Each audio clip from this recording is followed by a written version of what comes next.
And we are live. Hello, everyone. Welcome to the Alien Spaceship stream. You could be watching from anywhere around the country or the world.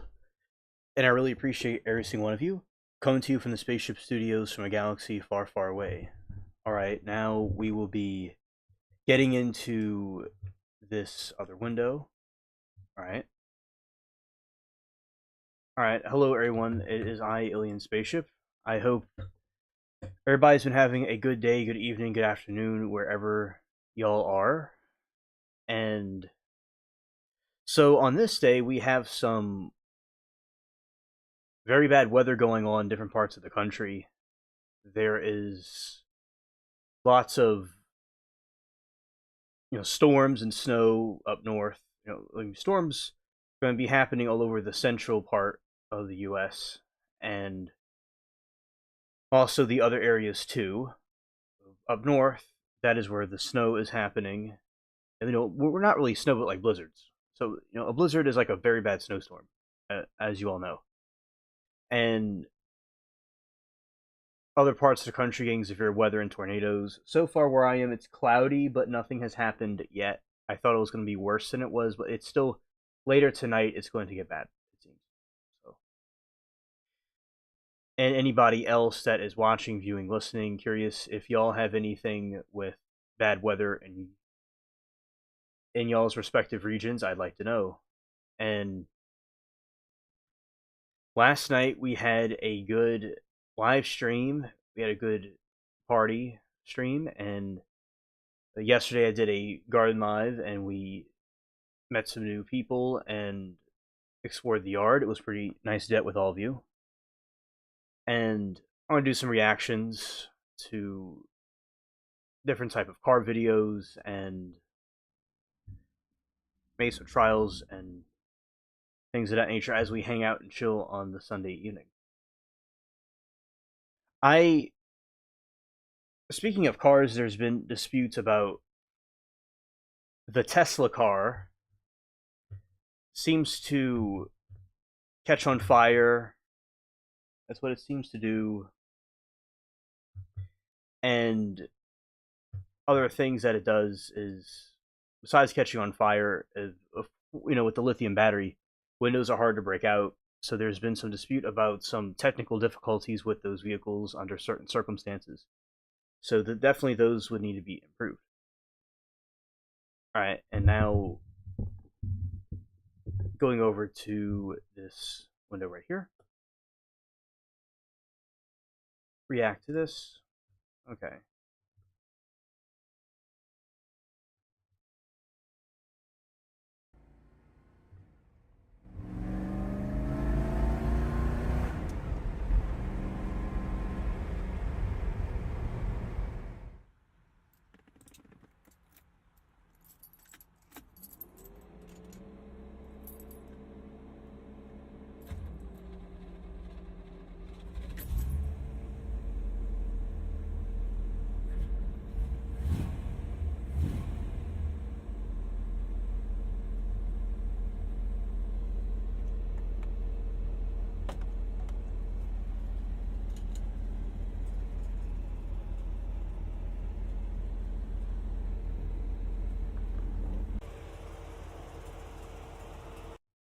Yeah, this car is the 1968 Vizarani 5300 GT Strada.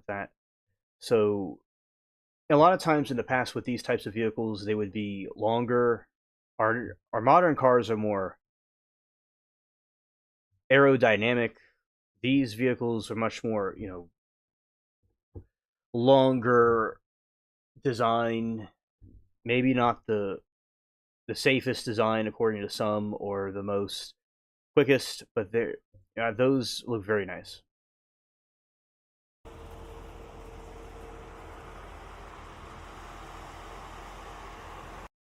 This one looks almost like the Jetsons, like a futuristic type car. Definitely, it's a certainly the front of it and the lights too.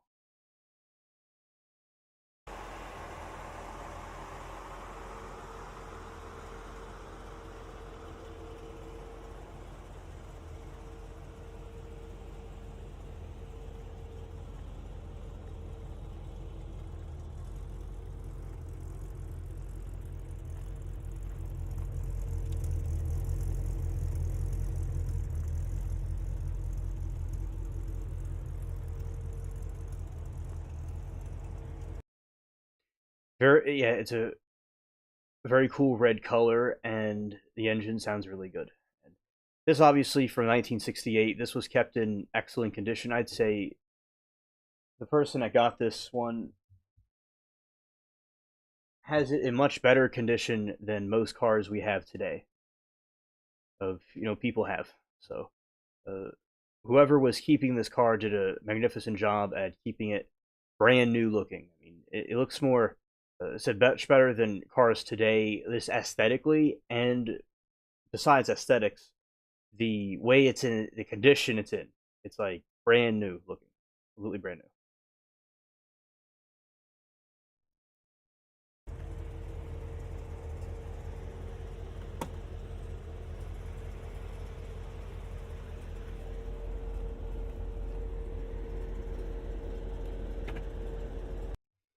Hello, salute to you, Commander. Welcome to the stream.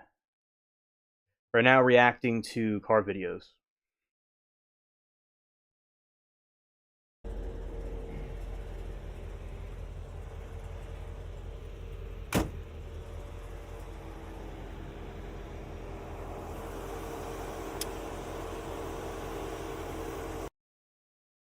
Yeah, that, as I said, very excellent condition. Must have, as I said, costed a fortune. The yeah, just the way the engine reminds you of the Transformers.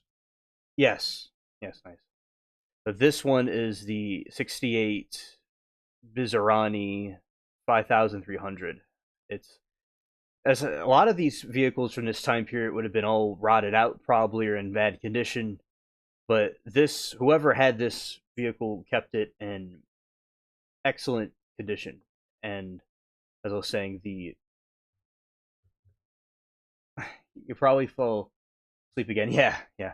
But this is a cool, amazing car. Yeah, well, this is a nice stream to chill and sleep to, definitely. And sort of like it's like listening to radio. Yeah, and yeah, I definitely think it's an amazing car too. It's a as I do car reactions. My grandpa is very into cars, and he comes in here sometimes. So I like reacting to some of these car videos. And yeah, I agree. It's a very nice car, and it's very futuristic looking. I like how it opens up that way rather than the way the other end how they open. So this is very cool to see the way these open up. Yeah.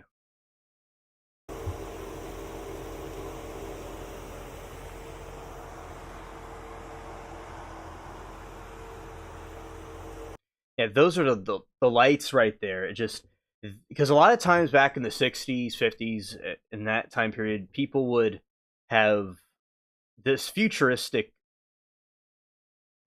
view, like a futuristic design that people in the future would eventually adapt. And yeah, it seems like it would be very tough to work on. It's sort of like a lot of luxury cars. They the way they're designed a lot of times is they're designed to have things break in it, so you can only go to them to get certain equipment to fix it. And that goes for other technologies too, where they make it where they have certain tools only the company has for you to get it fixed. So yeah, definitely looks like very something that's very difficult to work on. It's a I'm sure it would have been very expensive. This probably was like the Lamborghini of its time.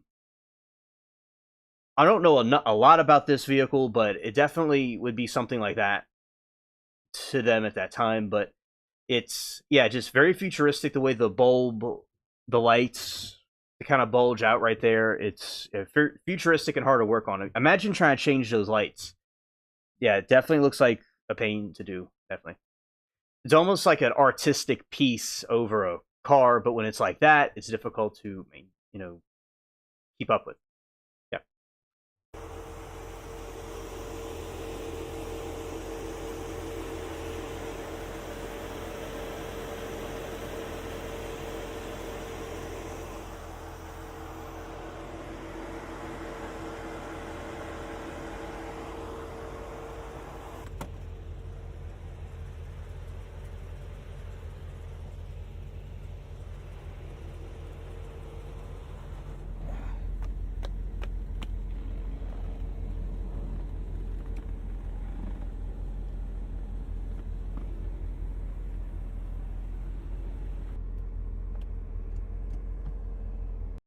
Yeah, the interior's nice.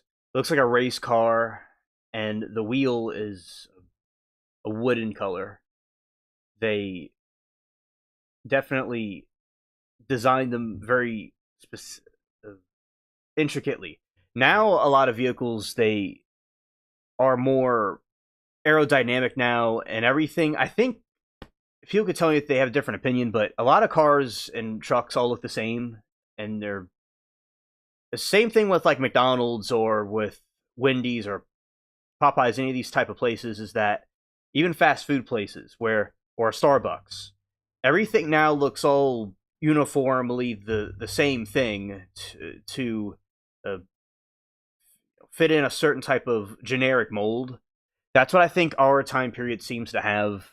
Back in the past, they had more different types of restaurants, fast food, coffee places, and vehicles too. Let's see what happens here.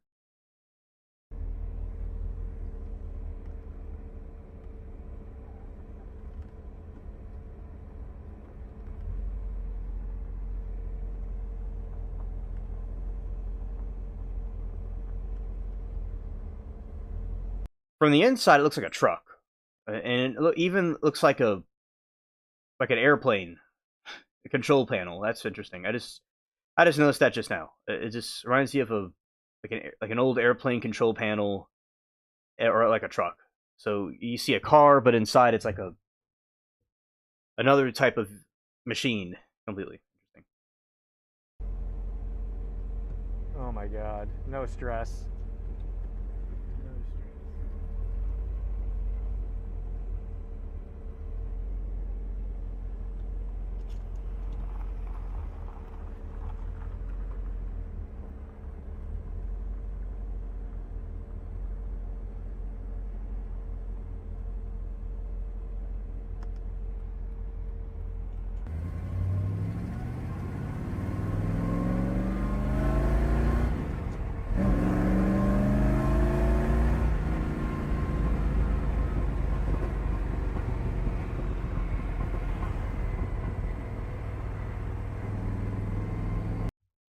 With these antique cars, something I always wondered is that you certainly don't want to get in an accident with them, and they didn't have the best airbags or any kind of defense at all against stuff if it crashed. So it's and you don't want it to get ruined either.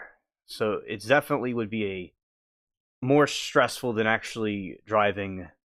A, in my opinion, probably a bit more of a the stakes would even be higher in some ways.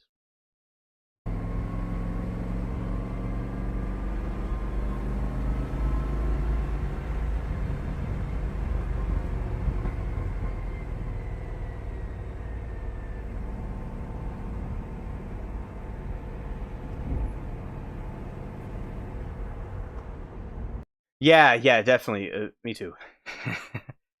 it, it, yeah, wouldn't want to even get a scratch on it. There was this other thing where uh, there was a Rolls Royce, some a basketball player got in an accident with, and he was like he got started crying when he got hit because he knew it would cost a fortune to get it fixed. But this, it's like the airbags and stuff isn't probably there's no airbags in there at all, or the safety in it is different if they got hit, and it would be a fortune to repair too.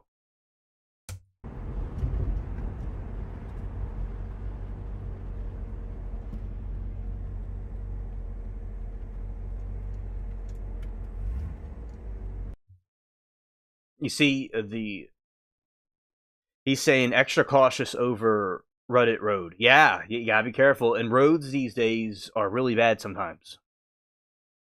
I suppose in the past they did roads much better. I don't know, but everything nowadays seems like they're not keeping up with society as much as they used to. And yeah, definitely roads alone being bad would mess it up.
Yeah, definitely with the different gears, you hear how different it sounds with the different gear shifting.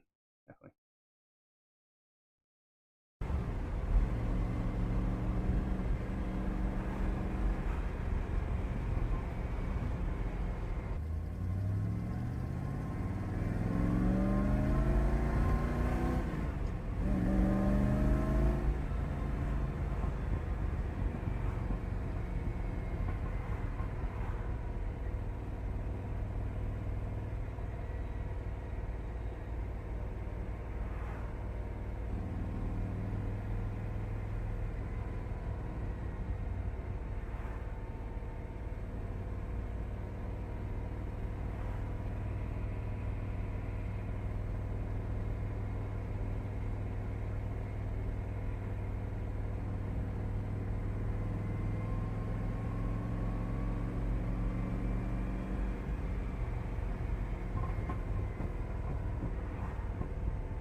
It definitely functions like a very well made race car. It probably goes very fast. Indeed. Nice here as the engine picks up and slows down. It seems like it drives smoothly, and he's being careful on the road because something could just go and mess up the whole vehicle. Right, yeah, so it looks like it drives very smoothly.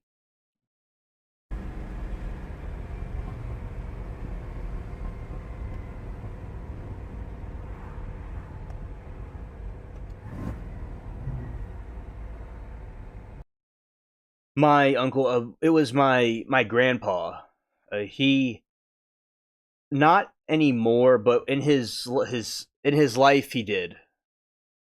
Yeah, and my great grandfather, he had a bunch of antique cars from a long time ago.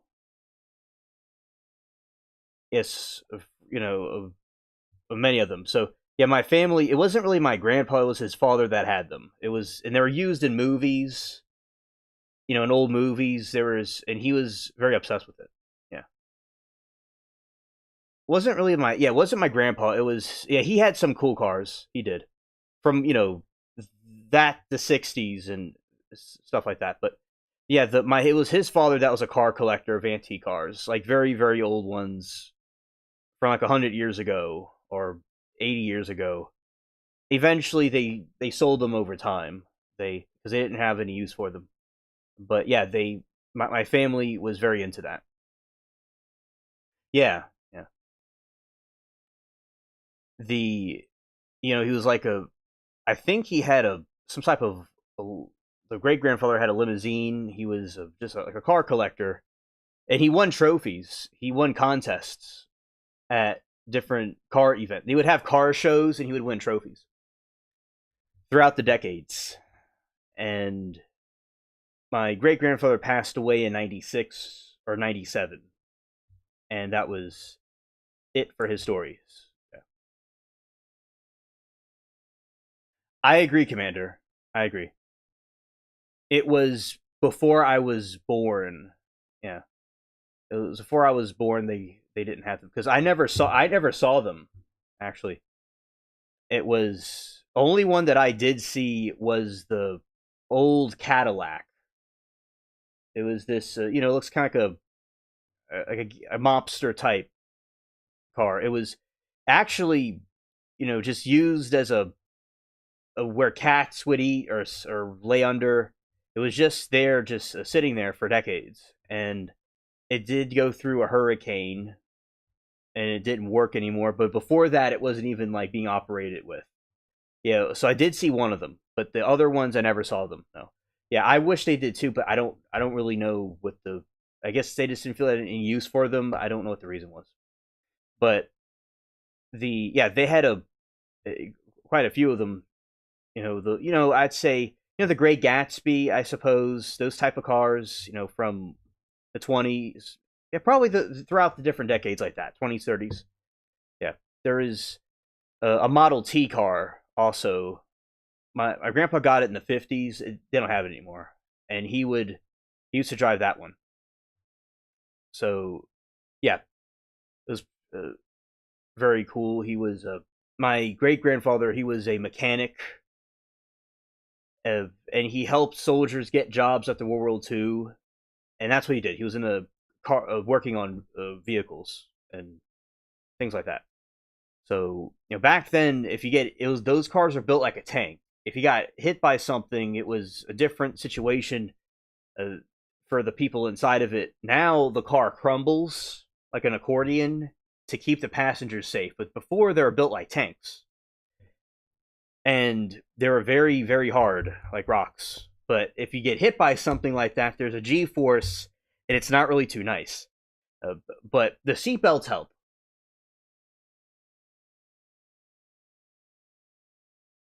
Oh, you saw a bunch of those at the Rockefeller estate. Oh, okay, okay, very interesting.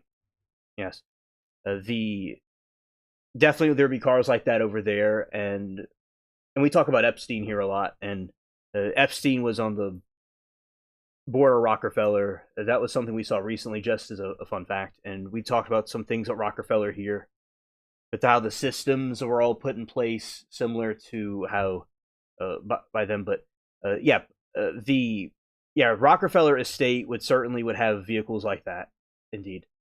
And over time, the it's an old family that would have those, and they were quite extravagant at the time.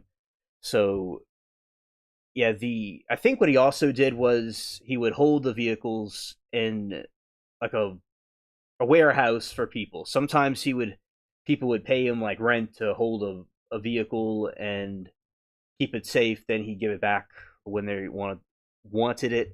Now my family did have a boat, like a fishing boat, and we used it for a little while. Then eventually they didn't have any use for. Well, they're getting older and they sold it. But that was a fun boat to hang out in to go fishing.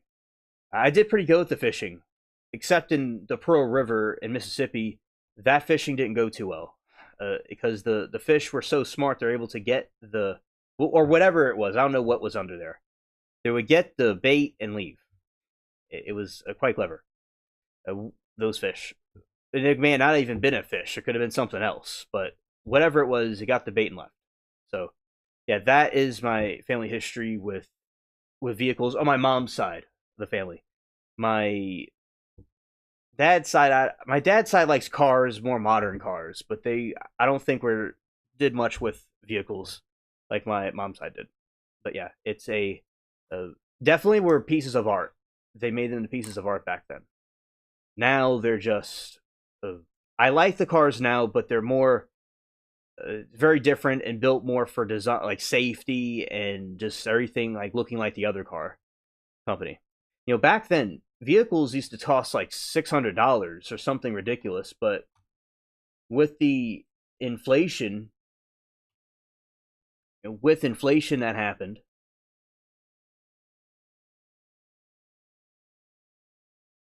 right, and going up like that. Okay, what did he actually do? Okay, he worked on vehicles in a he had a company that did things with working and repairing on vehicles, and he also was into real estate. Like working on how renting houses. That's something else that he did. He did many different things. He didn't just do one thing. But what he started out doing was the cars. Then he did other things as he went along. Right, and that is what I know. In he, many different types of businesses, and like with real estate, and he did things with the at first starting out with the cars, and before that when he was even younger. Yeah, when he was younger, he would go on the train tracks, my great grandfather, and he would get coal uh, and hangers and stuff, and he would sell them to people that were using coal to heat their houses. And he had goats too. That was something that my family didn't continue the goat thing, but they had goats at one time. And the goat milk, I've had goat milk before, and I think it tasted good, but people think it's weird. But I don't know. I thought it tasted fine, but yeah. So that's what they did. And my grandpa got into a roofing. He had a roofing company. He did something. He back in the past, everybody used to have tin roofs, and they used to spray the roofs with some pronunciation is rough. They call it a roof. A different place pronounce it differently, and they would spray the roofs with paint, right? And over time, they got the shingle roofs that were different now. But back in the past, they would paint roofs, and that's what he got into himself. So yeah, and my family was always doing something. Yeah, and the one with the vehicles that I told you about, he was in the Great the he grew up in the Great Depression, and it was very difficult. It was very difficult because people were poor, and it was not nice. It was definitely a messed up situation, but eventually they overcame it, and with hard work and dedication, they're able to get themselves out of that situation. And I just the although I'm from the current generation, I suppose it's called, definitely people in my peers, I don't know, always have the type of ethic of how things are, because with the technology and other things that are going on with uh, I don't know, movies, the political atmosphere, I suppose nowadays, people will not be like how the previous generations were. That's something I noticed. So I was glad to be around people from the other generations, and my mom was good too, and that had a different type of view on things than people that were raised by iPads. Yes, interesting history work. Yes, definitely. And yeah, and I was raised from my mom's side. I was not around my dad. He was in England and he had his own problems, but it's still a good family over there. Although my father has issues, but still the I was with my mom's family over here, and my family in America thought that America and my family in England thought that America was the best place for me to be. So I was born here instead of England. But it's still a, you know, well, yeah, other side of my family did things with newspaper and new journalism, and I would do journalism here on YouTube, and and there's journalists in the chat too, so that's something else that with the YouTube is really cool to do. Yeah, and my nana worked for a, a record company that she met the Beatles and a couple of different stars from the past. So that was cool that she did that. Cool stories to tell. So yeah, my family has interesting stories about what they did throughout time, and then I was on here on YouTube, and it's a new technology, and it's cool you meet so many people, thousands of people, or millions of people at once. So I think the technology has evolved over time, and it's very interesting to experience. Like these vehicles that we see here are very different than the vehicles now, because this type of now vehicles will have a computer in it, and they're able to do all kinds of computer stuff. Yeah, thank you, Commander. And it's very cool with the type of machines we have now, although in some ways people think that the technology might hinder our way of certain skills, it might dumb down certain skills, but they definitely have fascinating, because I was, in the newer cars, they'll have like these, you could hook up a phone to it and play music, or have the GPS, or you can look behind you by looking at a camera. So yeah, definitely technology has more computerized than they were back in this time period, for sure, and even recently. Yeah, and I like seeing the different history of cars as they evolved over time, definitely. And one of the things I like to react to here.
All right, and Commander says, I feel the technology is cool, but the overall quality and craftsmanship craftsmanship has gone down, especially since around 2020. Oh, definitely. There is the the technology is cool, but craftsmanship and architecture too is not how it was before. Because throughout the past, the craftsmanship was there to have a artistic impact and great design for the product. But now, I think companies and people are just interested in making more money and just being more generic than they were before with architecture and there's or with other types of technology or products. They definitely, I do agree, it has gone down, the craftsmanship, and it's because I think that the product, what the way it looks and feels, and the interior, everything is important. Like we see with this vehicle here, how everything from the inside out is all essential for it to look cool all these decades later. But in the future, they're not going to really feel the same way about the type of vehicles maybe we have now and other types of technology. Real generic, and everything seems to be all made in China, and sometimes the quality isn't that great with some things, and yeah, they just more into making money and getting things out quickly as possible over the product itself and the craftsmanship. I mean, speaking of craftsmanship, there was types of chairs and uh, tables that were very articulately uh, etched and put together perfectly. But now everything is uh, just slap a label on it and send it out. So definitely, I do agree. And 2020, I believe, was a downfall and everything. Although that's when I started doing YouTube more, and it was part of my YouTube renaissance of me being here. So I liked the 2020s for my YouTube history. But overall, society and the world, which is a separate thing, either way, my YouTube experience would have been there. I still see and notice that society in general and the craftsmanship from 2020 on has not been the same. It's going downwards. I do agree. A lot of things went downhill then, and people, I think, maybe didn't socialize as much. And although I am on, all of us are. I believe we do healthy socialization on YouTube and the chat rooms. I think we all do it because the brain doesn't really know the difference between being in person or on a computer, in my opinion.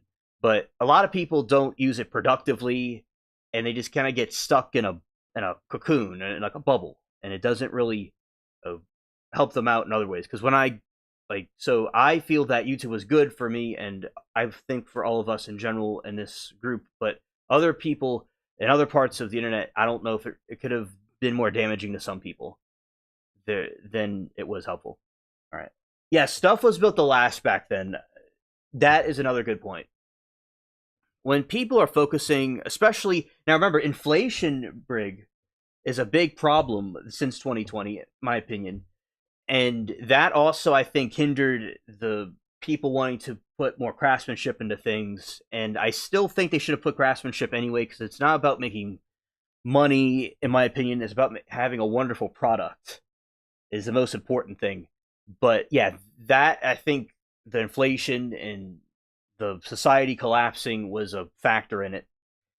So with the back in the past, they wanted things to last longer and built to last 100 years. And I even think those older computers were built to last longer than they were used for.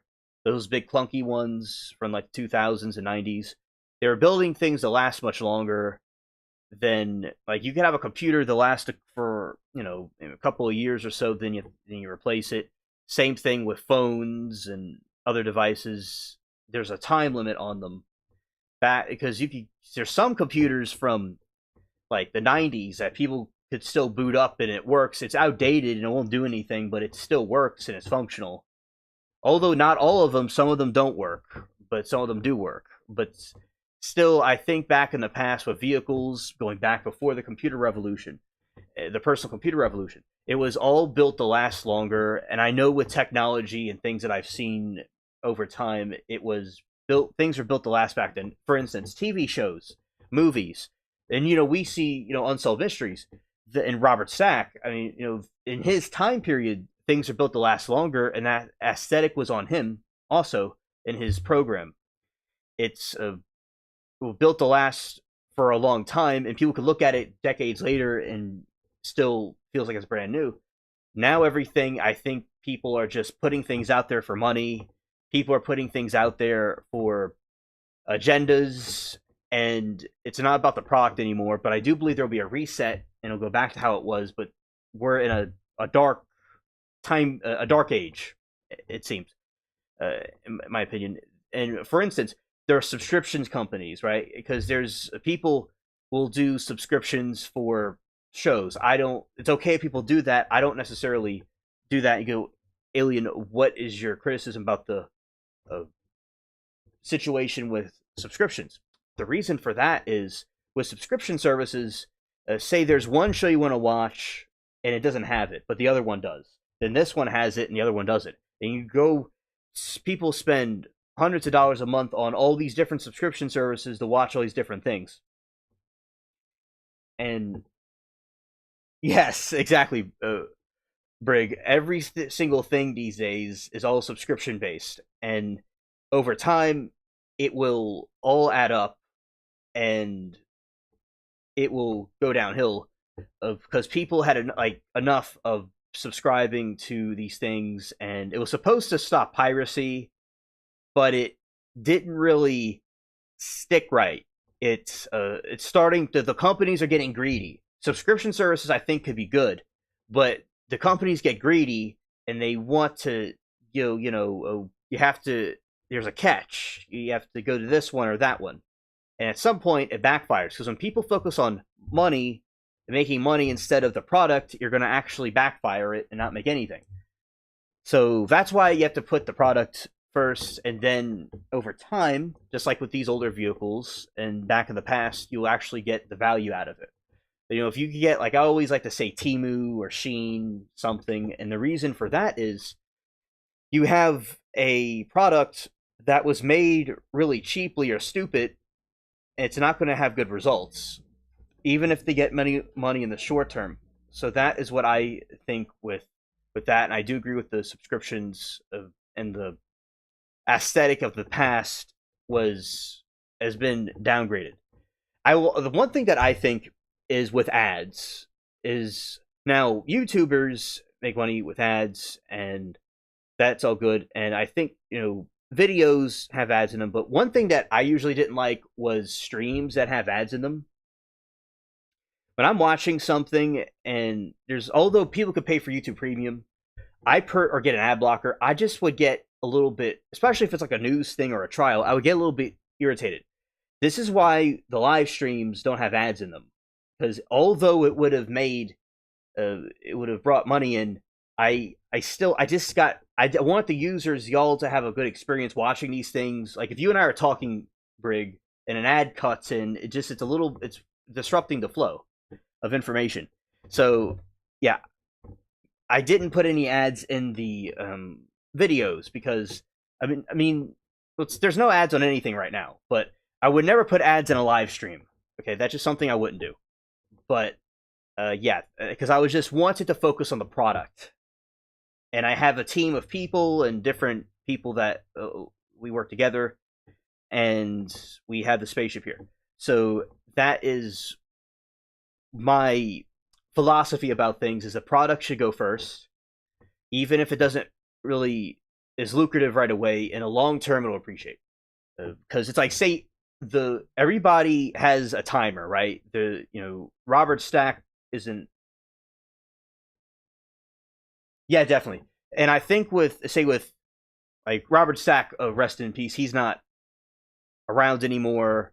And there's everybody, no one lives forever. So I think that I always try to live my day as if it was the last day of my life. And when you think of it that way, it doesn't really matter what money was made or not. It's about making the product in the moment. So yeah, and I liked how, say, iTunes was the 99 cents, and you got a lot of people with the uh, you have YouTube. And look, I'm not hating on anybody because people make money with YouTube, and it's a thing to it's fine to do. And I'm just a little bit crazy. I'm a little bit nutty. It just I made it the memberships. It was 99 cents because and everyone else has it like $4, $5, $10 or something, and I just it didn't matter really because well, this is what happened. Like people wanted stickers and stuff, and it was requested, and I was like, okay, I'll do it. Sure, it's what was requested, and people liked it, and it was at the different stickers that we have is all suggested. See, mostly by Moki and some of the others, but mostly Moki was the one that was the brain behind those stickers, and I wouldn't create them and put them out for y'all. So yeah, I definitely just wanted it to be that way because there's some streamers that will like make the streams members only. Yeah, Bubbles. Yeah, shout out to Bubbles. Yeah, there's some streamers that will like make they'll make the streams where it's members only afterwards. Like, so someone wants to watch a replay, it'll be members only, and they'll do these things that have members only streams. I'll never do a members only stream, really, because I wanted to, everybody to see this. But I do have members only videos where, like some of in their sound effects, some sound effects I make for those that did the memberships. I did make it where I put out some videos that they're from like sound effects that I do for as a thank you for those that became members, although it's not necessary to become a member. So yeah, that's basically what I did, and of course I have sound effects that are all over the place that are out there, and you could always make something members, and you can make it where everybody could see it. You could just kind of like flip the switches back and forth. But yeah, I definitely wanted certain information everybody to see because you'll have these some streamers that'll talk about trials, and then they'll have like the members only ones, and then you could have other things. And another thing that I'll see is a lot of people will go and they'll volunteer it, but I never volunteered anything. Just people came to me about it because, as I said, because I focused on the product of the stream, I focused on the streaming the product of it over making money from it. And because some places make money off of it, right? They make tons of money off of it, but then again, the product sucks, and it's like it backfires on them. And yeah, so that is my crazy philosophy about YouTube and products, things like that. And I believe that the team work is the best way for something to be something, because it's not all in one person, but people thinking and working together. Yeah. And I like I remember we watched, sometimes on here we watch trials and and that was really cool to react to because it's similar to the mysteries, as I'm sure there would have been a lot of trials for those people that were never caught in those unsolved mysteries, but they were never caught. A lot of them, okay, not all of them, but some of them were never caught, so there's never a trial for them. Other people there were trials for, so they're all kind of like interconnected with each other with the true crime stuff. Yep, but I also appreciate everybody hanging out and being here with us. It is nice to have everybody on the spaceship. And yesterday I did the stream of the yard, the garden stream, and met some new people, brought some new people aboard, and saw Saw Girl, and it was a cool night. I liked it. It was, and also the other stream we did before with the other stream, the party stream was nice too. Yeah. So that is what I think. And another thing that I like is the different colors that the stickers have. Like the red and the blue contrast was a good idea. It was because it kind of it stands out, and one's calm and one isn't calm. It's just they both stand out. And a couple of years ago, a year ago, one of my close friends was telling me when I get monetized, I would put the Space Yeti emoji because that came from when it was snowing here and the stream went out because of the weather, made it too cold for the phone, and they were telling me that the Space Yetis got me, and they want me to make a Space Yeti sticker. So yeah, nice, yeah. Uh, so that is the ones that I came up with. It was all a bunch of different suggestions, and there's Judge Ito because I've not done it recently, but we've been doing reactions to the OJ trial, and we've been doing reactions to. So we put the Judge Ito emoji in there. Then there's another one where we had. There's Ito. There was another one that was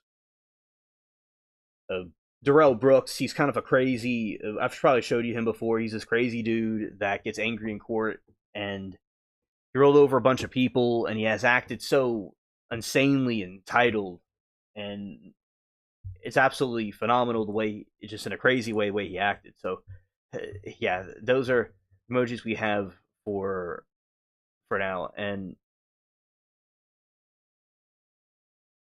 yeah, because a lot of times I get obsessed with design and the colors of things. And when I was making the stickers, it was kind of crazy because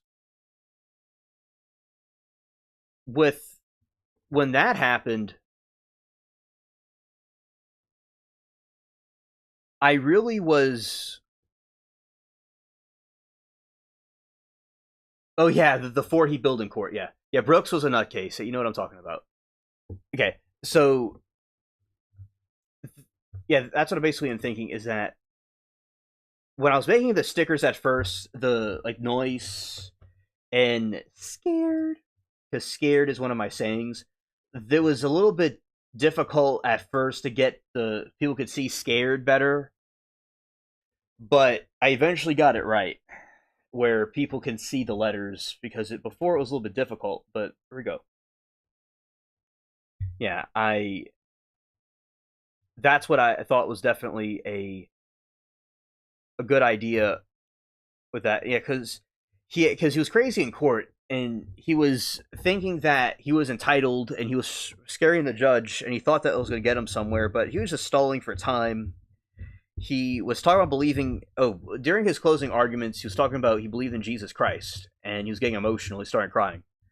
It's just he was going all over the place and the jurors were not having it, and he was talking about maritime law, but that is the law of the sea, like in the pirate game or in Black Flags or Black Sails, and he didn't even know what he was talking about, and he was trying to inform the jury of their rights, and he was screaming, and all he did was make the jury's life more difficult.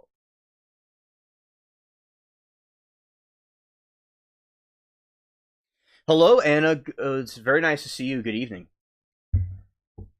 And okay, been watching Parkland shooter case and then trial of Parkland school resource officer. Maybe you want to look into that one, Alien. I will definitely do that. Absolutely. Let's see. Let's put it like this and display. All right, and we're going to go right here.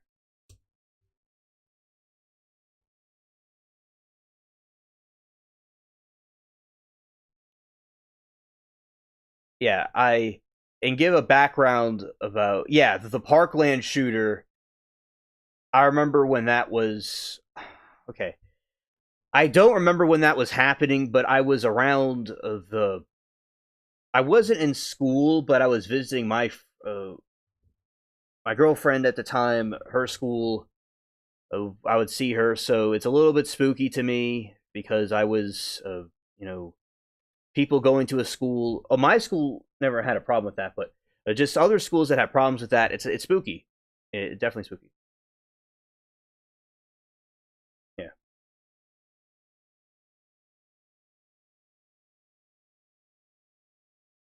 Oh, in the same county as in 2018.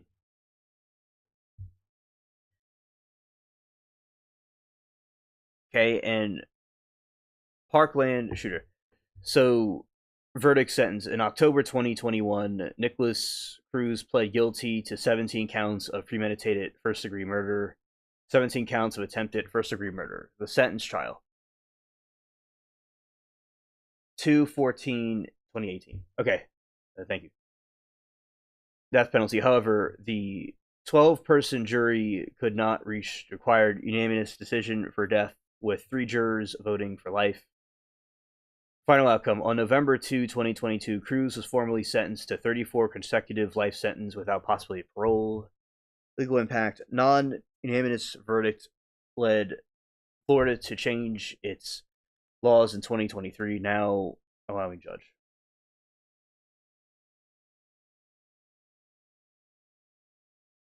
Oh, okay. Thank you, Anna, for letting us know. Okay.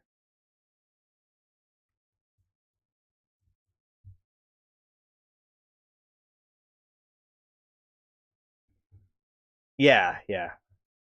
And thanks for letting us know about that.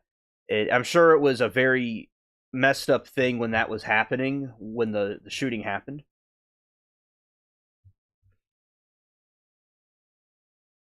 You know, when it happened, I'm sure it was just very devastating for the community and the state of Florida, and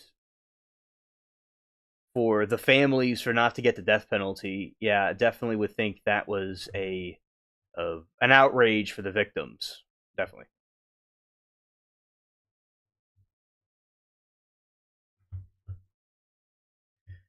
Okay, so this is the resource officer. Heart wrenching indeed. The charge: Scott Peterson, a former. Oh yeah, yeah, Commander. It's really crazy because oh, with that shooter, the support. There's people that are nutty out there, and people that like say women that like murderers and stuff like that. And this are school shooter enthusiasts that like those types of people, and it's unreal the people that will support them. And the one case recently, the school shooter in Georgia, he had pictures of the Parkland shooter on his wall, and they gave him a machine gun, and I don't know, just lots of goofy things, bloopers, and yeah. So with the Parkland shooter, yeah, I agree, it's really evil, the crazy people that support him and the types of people like that. And you see, it all originates, in my opinion, from the Columbine shooting, because Dylan and Eric, they were trying to go have this thing happen where they wanted a revolution of all these people doing those types of shootings everywhere. And that's just not how people should handle things that are bothering them, in my opinion. And I believe everybody can agree with me with that. And there's Rachel Scott, who is this victim, and her philosophy about the bullying and things like that was to deal with it in a more, you know, not letting it get to you in a more peaceful manner. Not to be passive about it, but to a different type of activism about it. So, yeah, I think they would cause a domino effect of these lone uh, players to do these types of actions. Definitely. All right. Resource officer at school, also board sheriff employee, got not guilty. Yeah, as I said, these there's a thing they say about you never know what you'll do in the actual moment. So I will say that we don't know what people would do in the moment of something happening. I but preferably if people are in these types of roles, if people would like these sheriffs and these law enforcement people, if something were to happen, to do the right thing that they're supposed to do. And there's a debate about what should have he done?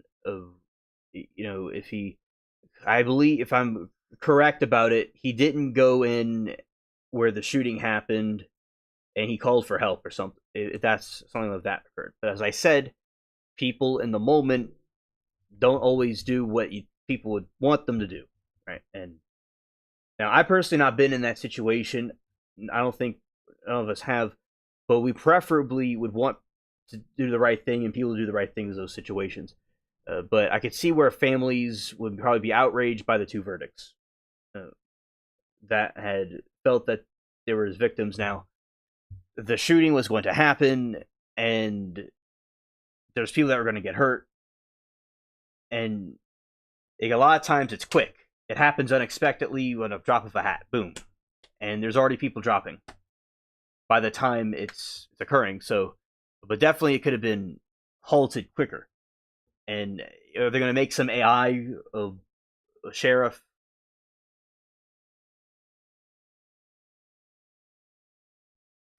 And Anna says, "Well, school officer got to watch trial to see what really happened. I say after trial he's not guilty." Okay, Anna, thank you for your take, and I certainly will be a trial that I will look into that we could react to on the channel. I'll be glad to do it.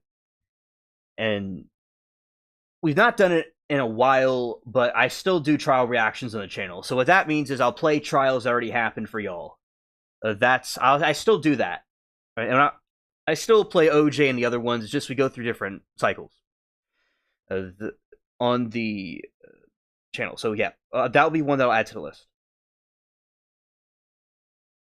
Trial cleared it up. Okay, thank you, Anna. Yeah, trials a lot of times can clear things up. It can show you what's really is and what really isn't. All right, the charge. Scott Peterson, former Bower County Sheriff Department, was charged in 2019 with 7 counts of felony child neglect, 3 counts of culpable negligence, and 1 count of perjury. He was the first law enforcement officer in the U.S. history to be criminally prosecuted for his failure to act during the school shooting.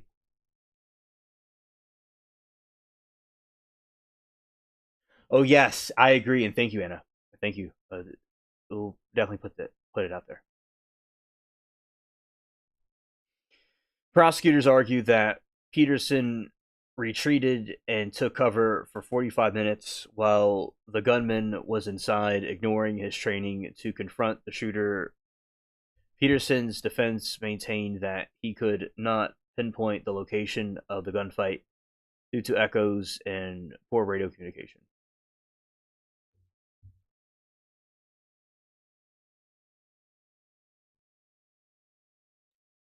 Verdict on June 29, 2023. The jury found Peterson not guilty on all counts.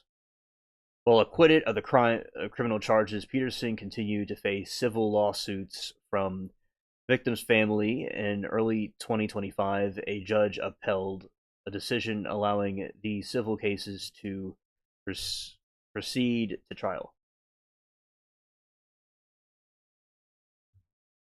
All right, let's look this one up here.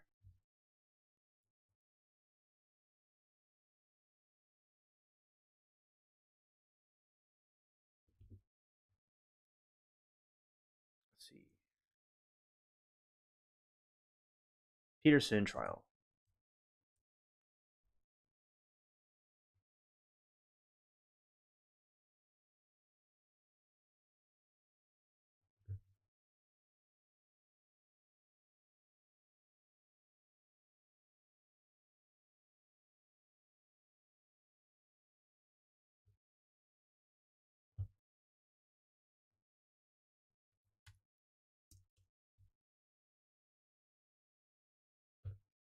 All right, let's go here. Going back to chat. Okay. All right, he was a political scapegoat of a sheriff who wanted his head dude job back after he was fired. Last name is Israel. Peterson was political scapegoat. Oh, I didn't know that, Anna. Thank you for letting me know. All right, understood.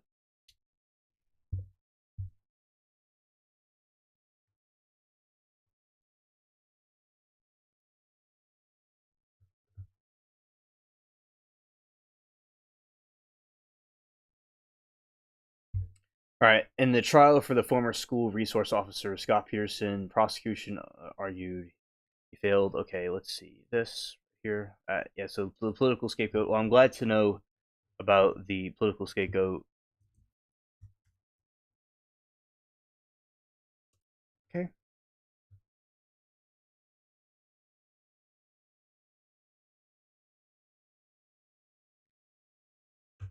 All right, here it is.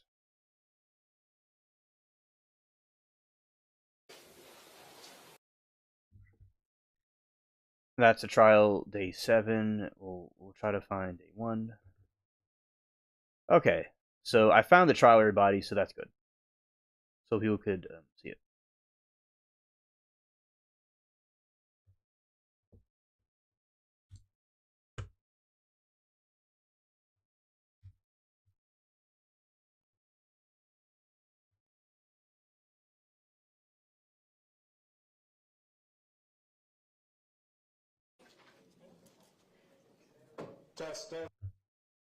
All right, so I will save this. Now we have it.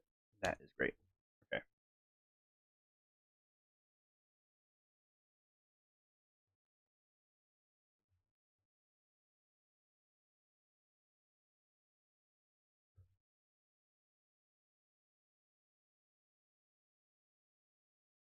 All right, so thank you, Anna, for telling me about it. I'll certainly play it.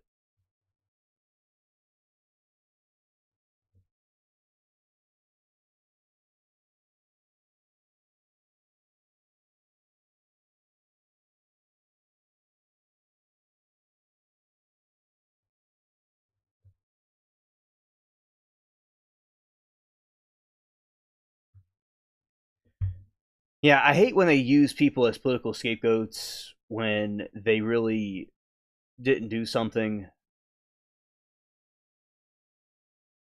First time since it's a jury got something right. Yeah, because a lot of jurors will get things that are wrong, and it makes it cringe because that's not really because a lot of times juries will get things not right, and we see it too many times. But now the jury got something right, and that is good. That's first time since the '90s. Okay,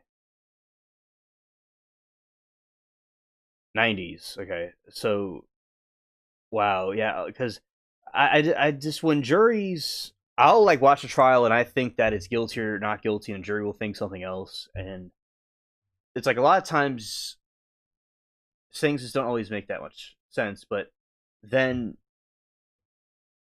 this time you're saying that they got it right, and you know it's like a glitch in the Matrix. Hell is frozen over. A jury got something right. Scared.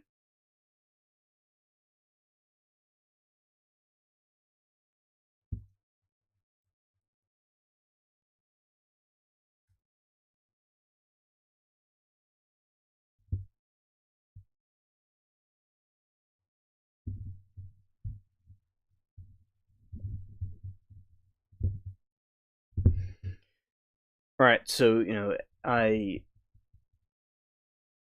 and it sounds definitely like a good trial to watch, and certainly with a tragedy. Okay, after OJ, the juries have been effed up. Oh yeah, the OJ trial caused a lot of things to change, and it really screwed up everything. Yeah, just the world was never the same after that trial.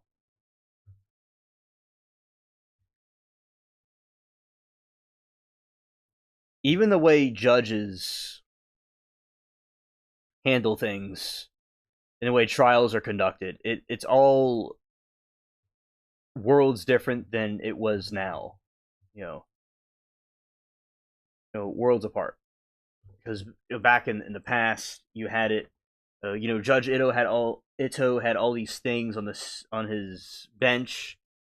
these hourglasses, and they made it into a spectacle. But now they can't do that. Remember, Dora wasn't able to put things on her bench or really acknowledge letters because of that. OJ trial. That was the reason. Yeah.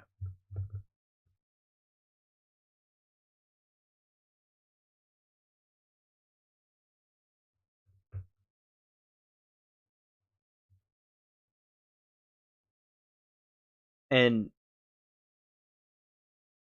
OJ was televised, very public, and it seemed like it caused riots everywhere. That's basically what it did. 'Cause it was very difficult times, indeed.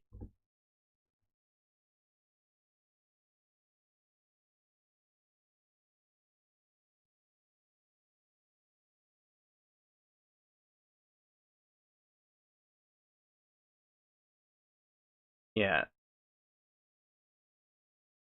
Yeah, it was February 14, 2018, then 19. He opened fire in his former high school using legal purchase automatic rifles.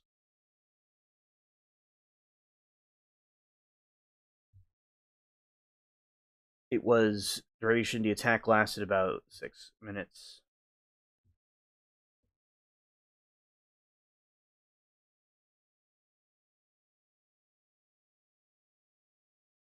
But yeah, and Anna says our peeps will want to tune in for that, Alien. Yes, yes, and I will certainly set that trial. Maybe we can. Maybe tomorrow I'll do it. We'll start that one. I definitely think it's a good idea. I've never seen that trial. I was not there yet when that trial happened. Although some people remember me before then, I was I was not there just yet, so it's something that I didn't see that one before myself. So definitely something our peeps would like. Definitely. And I think with the a good trial is you don't always know what the outcome's going to be and the mystery surrounding it. It was, and Anna, you believe that it was done fairly and justly by the jury. I wonder what caused the jury to be doing it in that way. Because so I wonder if it's people that they selected that were different, or they had enough information. Because sometimes jury doesn't always get it. Okay, I'll let them know. That's something that I'll let them know about. Okay, very good idea.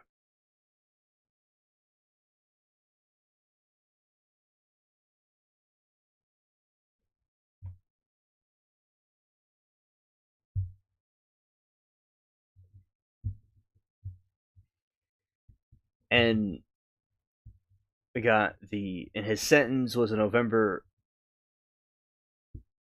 Well, I was around. Okay, I was there in November 2022. I just may not remember it off the top of my head. So on November 22, he was formally sentenced to life in prison after jury failed to reach a unanimous verdict. Okay, so I stand corrected. I was around during this Parkland trial. I just was. It was in the very beginning. Okay, that was around when Brooks was there. Mitigating factors. His defense argued that he suffered from the fatal alcohol spectrum disorder and brain damage due to his biological mother's health substance and pregnancy. All right, there is recent developments in the case. And Anna, what did you think about the let's see the Dahmer trial? That one was pretty. It was a very spooky one. I've reacted to some of the videos on here before. All right, lawsuit settlement. In June 2024, Cruz reached a civil statement with survivor Anthony Borges, giving Borges the right to his name and likeness to prevent him from profiting through media or interviews. Right. Brain donation. As part of the settlement, Cruz agreed to posthumously donate his brain to science for research into the cause of mass violence.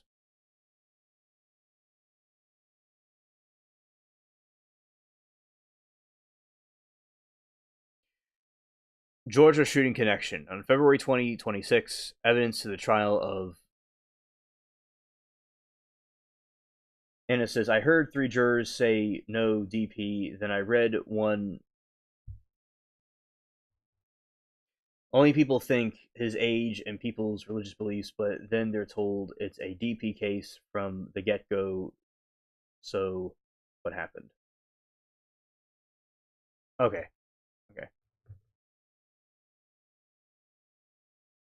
Yeah, that is what you know about it. I Yeah, basically with the Dahmer one, he got life in prison and he got murdered in prison. But and I've not seen the whole trial because a lot of times when I was studying about this, I didn't always see the trials, but I saw the cases about it. And yeah, because sometimes there's the death penalty or no death penalty will depend on that. So I'll explain to you more about that trial, though, the Dahmer one. Okay. And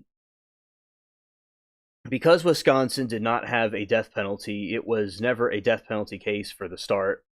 Jurors were tasked only with deciding if Dahmer was legally sane at the time of his crimes. So just for Wisconsin has a lot of crazies coming from there, it seems, and some of these northern states, they have a lot of this stuff happening. Okay, so the Wisconsin has no death penalty, so that's why he was given no death penalty. Wisconsin abolished capital punishment in 1853. Hello, Aaron. Welcome to the stream. How's everything with you, Aaron? Hope that you are well. I'm sure it's probably stormy where you are. It's starting up. Not really where I am yet, but it's going to happen. Anna said Dahmer pleaded guilty, so his was a victim impact in sentencing for trial. All right, yeah. So I didn't know that about Wisconsin not having a death penalty, but it definitely would explain a lot. Okay. And yeah, we are talking about trials and different things. So about the Parkland shooter. The sentencing vote was 9-3 in favor for the death penalty because Florida at the time required a unanimous 12-0 vote for execution. The disagreement of those 3 jurors requested automatic sentence of life in prison without parole.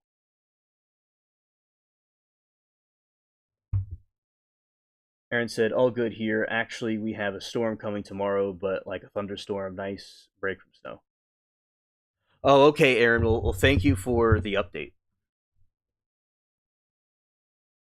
Yes, definitely could get Dahmer on YouTube. Definitely.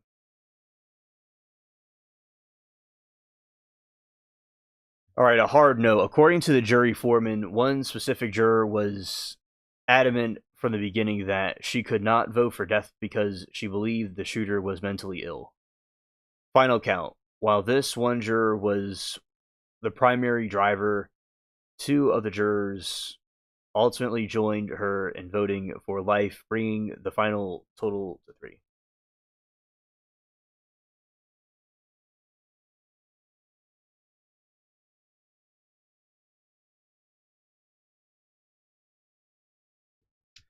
Yeah, Aaron. Some people think that. Yeah, definitely, Aaron. I do think that she could walk. It'll be pretty crazy to see what happens. Some people are telling me they think that the prosecution didn't really prove their case, so we'll see what happens. There seems to be a divide in the chats about guilty or not guilty with that.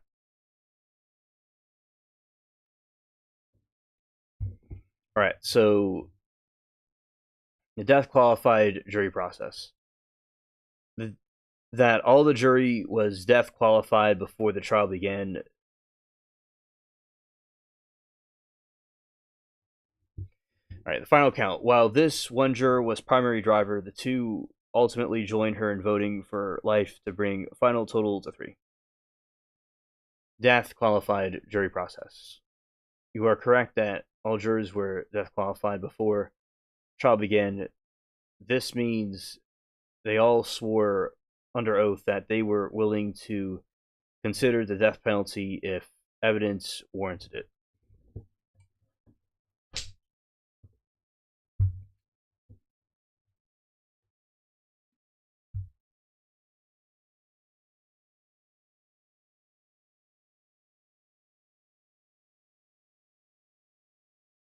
Okay, Anna says you never know these days with these wacky jurors, right? All right. All right, so the death qualified jury process. You're correct that all jurors were death qualified before the trial began. This means they all swore under oath that they were willing to consider the death penalty if the evidence warranted it. All right. Legal distinction.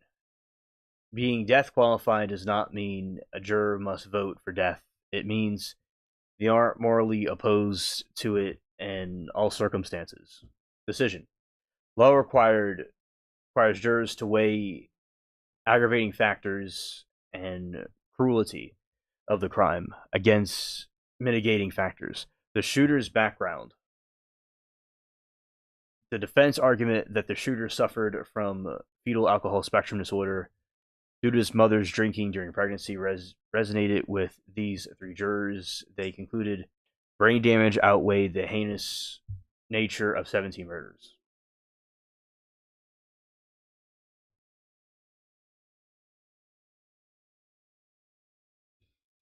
Yeah, I hope all is well with both of you. I'm glad to get updates about what's going on from my buddies.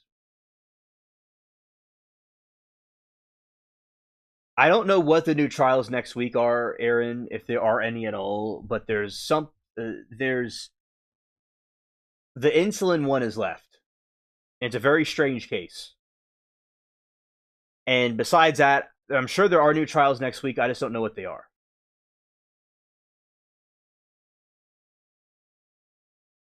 Oh, you'll be busy. Okay, understood, Aaron.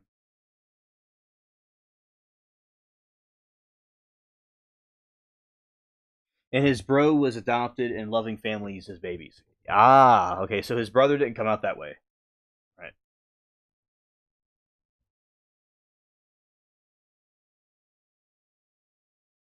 Same family. Okay. Okay, understood. All right. The jury foreman expressed frustration, noting hard no juror could not be moved regardless of the evidence or length of deliberation. This specific verdict led Florida to change its law in 2023. Now a judge can impose the death penalty with a 8-4 jury recommendation rather than requiring unanimous 12-0 vote.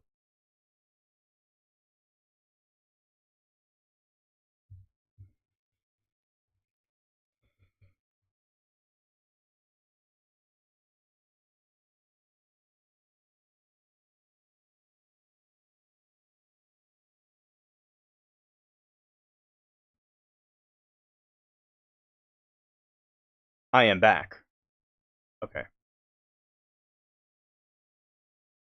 Both adopted, one same family. They had victim's uncle on the stand one time. Okay, thank you, Anna. Victim's uncle on the stand for a long time. Yep.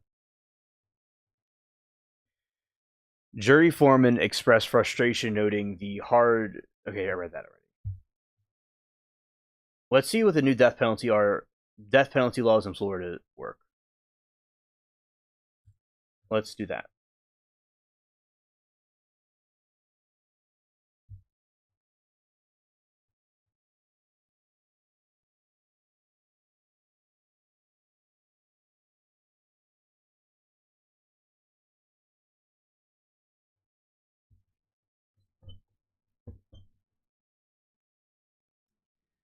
All right, the Florida's new death penalty law, extracted in April 2023, is a significant departure from the standard used the rest of the United States.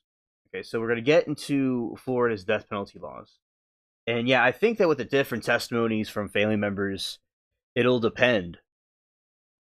It depends a lot on what people think and how they interpret what they're seeing, because it is so very devastating a lot of times. And sometimes it could completely sway a case in one direction or another. Or other times it could cause it to stall and backfire. And when there's a jury, when there's a witness there for a while, it could definitely be a risk under certain circumstances.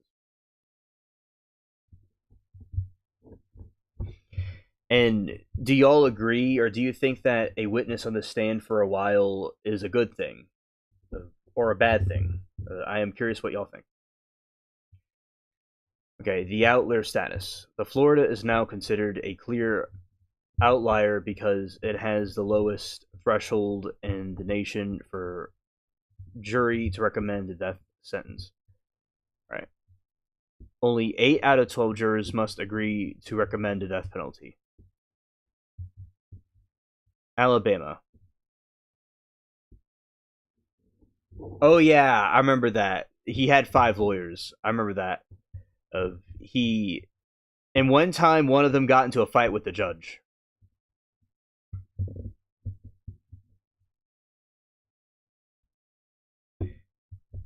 Yeah, that one was really wild, and she had to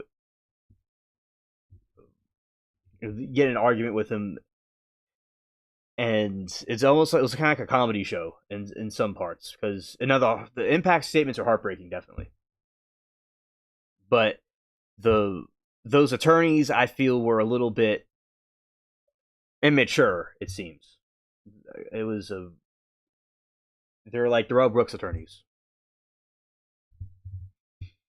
Alabama, 10-2 standard. Alabama is only other state that allows a non-unanimous death recommendation, but it requires at least 10 jurors to agree.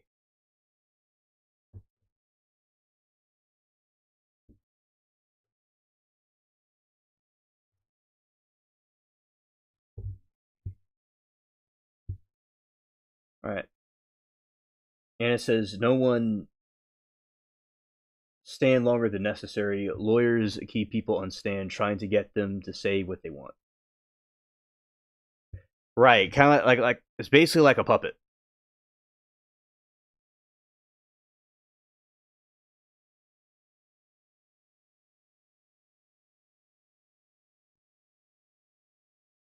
Yeah, it's a tactic of art of speech.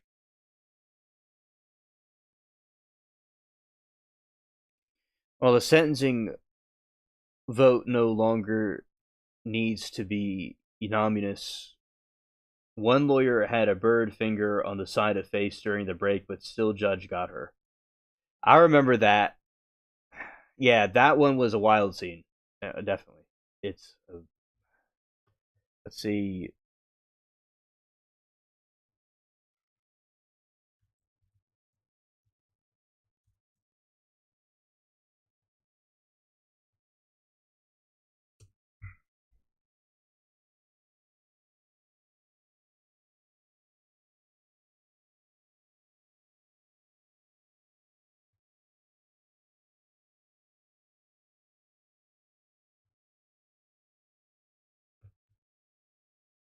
Okay, exactly what is it? Judge, before Mr. Schachter took the podium and testified before this court, I wanted to, the record reflect that both Mr. Marcus and Mr. Satz looked at the statement prior to the reading.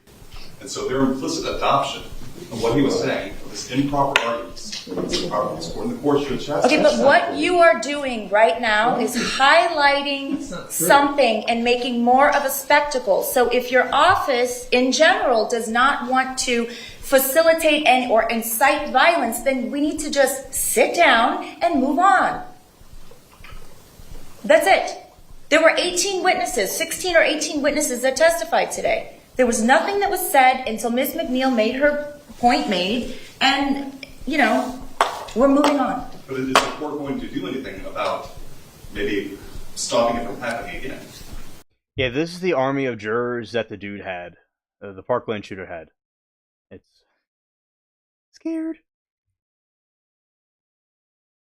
When these people are upset about specific things that have gone on from that table, like shooting the middle finger up at this court and laughing and joking, Ms. McNeil, be quiet. When these people have sat in this courtroom and watched this behavior from that table and they want to say that they're not happy about it, what is the problem? Judge, I have no problem because I have thick skin.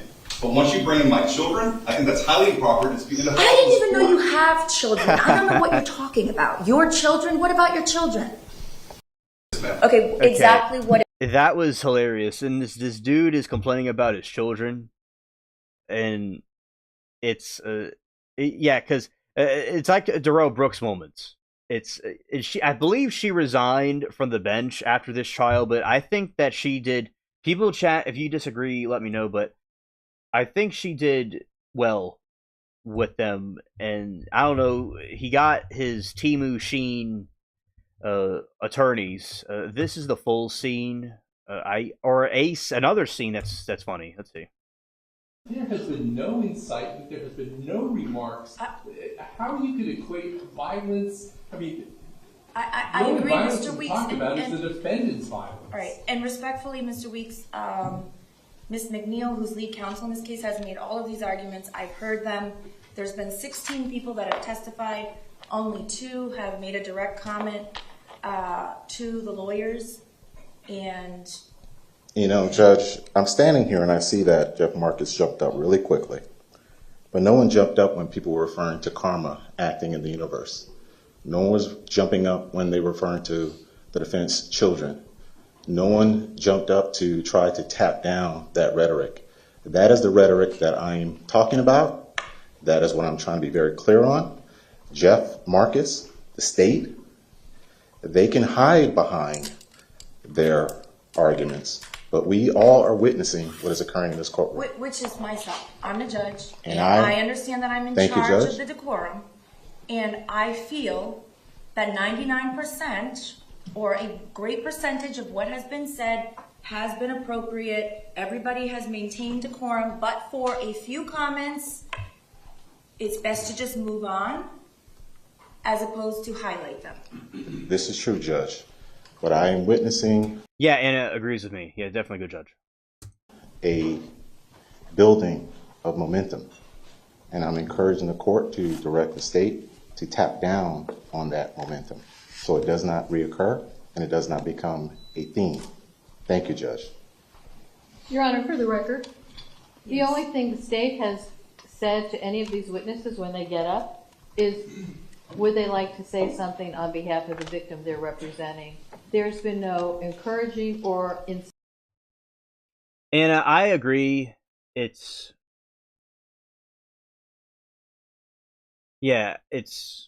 plain that the families threatened the defense's kids. Yeah, I don't think that happened. That is either a horrible misunderstanding or rumors that they heard, or it was them making it up. Those families were not violent people. The last thing the violent person is their client, right? I would suspect their client wanting to threaten the families. So no, I think they're just like their client. They're no different than their client. It's, smoke and mirrors and nonsense. I definitely agree, Anna. Citing, as Mr. Weeks has put on this record, that is a blatant falsehood and a recreation of the record. As far as no objections being made, it's the defense that could have objected. It's not the state's duty to object to their own witnesses when they're testifying. Okay. Listen, I've already heard. If you have anything else to say, you can put it in writing at a later time. I've heard from both sides more than once. That's going to be it.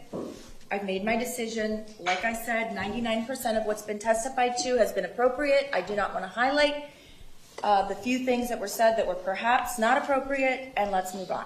Judge, I'm asking for 20 seconds back. You can have as many seconds as you want in writing, and you can put all of your objections in writing. They've been made multiple times from your chief assistant, from Ms. McNeil, and I don't want to hear anything else. The dude looks goofy looking. He looks like he could be a clown in a circus. The dude's outfit and everything about him just looks goofy. I've already heard it. Is there something that has not already been argued? Yes, ma'am. Okay, exactly what is it? Judge, before Mr. Schachter took the podium and testified before this court, I wanted to, the record reflect that both Mr. Marcus and Mr. Satz looked at the statement prior to the reading. And so their implicit adoption of what he was saying, of his improper arguments, was improper in this court, and the court should chastise. Okay, but what you are doing right now is highlighting something and making more of a spectacle. So if your office in general does not want to facilitate or incite violence, then we need to just sit down and move on. That's it. There were 18 witnesses, 16 or 18 witnesses that testified today. There was nothing that was said until Ms. McNeil made her point made, and, you know, we're moving on. But is the court going to do anything about maybe stopping it from happening again? When these people are upset about specific things that have gone on from that table, like shooting the middle finger up at this court and laughing and joking, Ms. McNeil, be quiet. When these people have sat in this courtroom and watched this behavior from that table, and they want to say that they're not happy about it, what is the problem? Judge, I have no problem because I have thick skin. And Anna says, when you see family impact statements, I say whatever did come out their mouths, it's God of grief, and all attorneys need to get over it. Those parents are in hell because of Cruz, and they're entitled. Yeah, I think it's extremely a lack of empathy and manipulation from the attorneys, because anyone that even doesn't feel empathy or remorse, say hypothetically somebody that didn't, but they're able to like read people, right? Because there's people that are like sociopathic, like the Cruz. They either would go, okay, this is why people are doing that, even if they didn't feel anything. So I will say that these people, these attorneys, are being extremely emotionally illogical or stupid, or just being just downright evil by, yeah, parents are going to act like that over their kid getting deleted. It's normal emotions to feel. I mean, you have a kid that you raise since they're little, and they get murdered by some pipsqueak like this dude, and they, you know, I could see how outrageous that would be, you know, and they're not going to have them anymore. It's just, but anybody with that lacked emotion or had emotion would know this. But these people are just, I said, lawyer trickery. They're doing a lot of lawyer trickery. You know, they're trying to, I know a lawyer's job is to defend a case, to defend their client, and lawyers are sometimes frowned upon in general. But yeah, this part made their case look even more worse and stupid. And this was sort of what I played just a moment ago, but it's like the full scene of it. Where a part of it we didn't see. Yeah. But once you bring in my children, I think that's highly improper. And speaking of, I didn't even know you have children. I don't know what you're talking about. Your children? What about your children? For them to comment on my children is highly improper, and for this court to allow that kind of testimony is also improper. I don't remember any comments about any children. And if there was, it obviously didn't, it came and went without me noticing it. Judge, I can assure you that if they were talking about your children, you would definitely notice it. You need to sit down right now. You're out of line. Anna, I definitely think that is a normal, noble reaction, and definitely, indeed, they would. I would feel the same way, too. And they with mouth and emotions. They would call out of that trial that mouth and emotions. Oh, you would, I'm sure you would tear them up, the defense and the pipsqueak defendant. Yeah, you would definitely would annihilate them. And you would be called up by cops every day. Yep.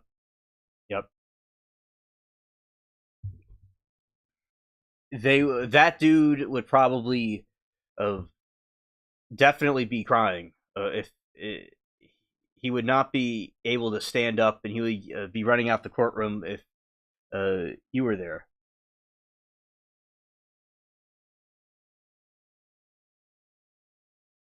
Oh, you're a holdout.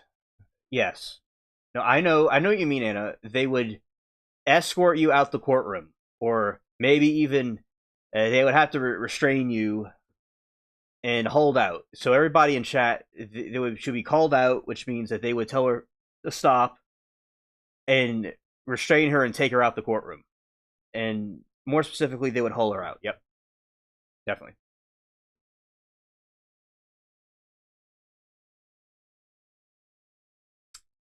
And yeah, I'm sure you would probably burn the courtroom down too.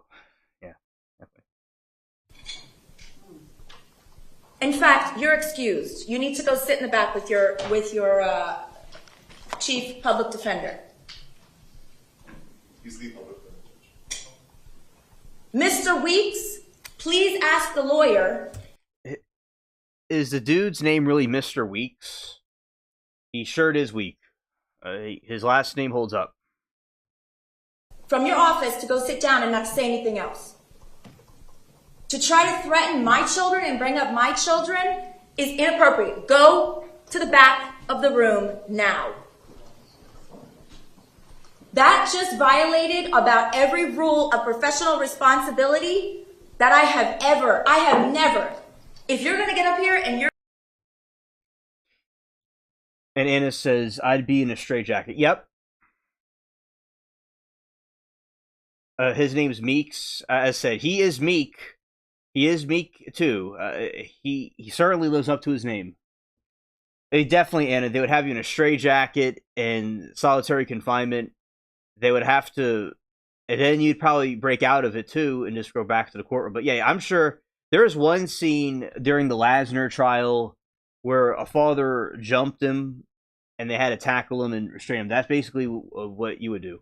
They would, yeah, they'd probably have to hold you in contempt in a straitjacket.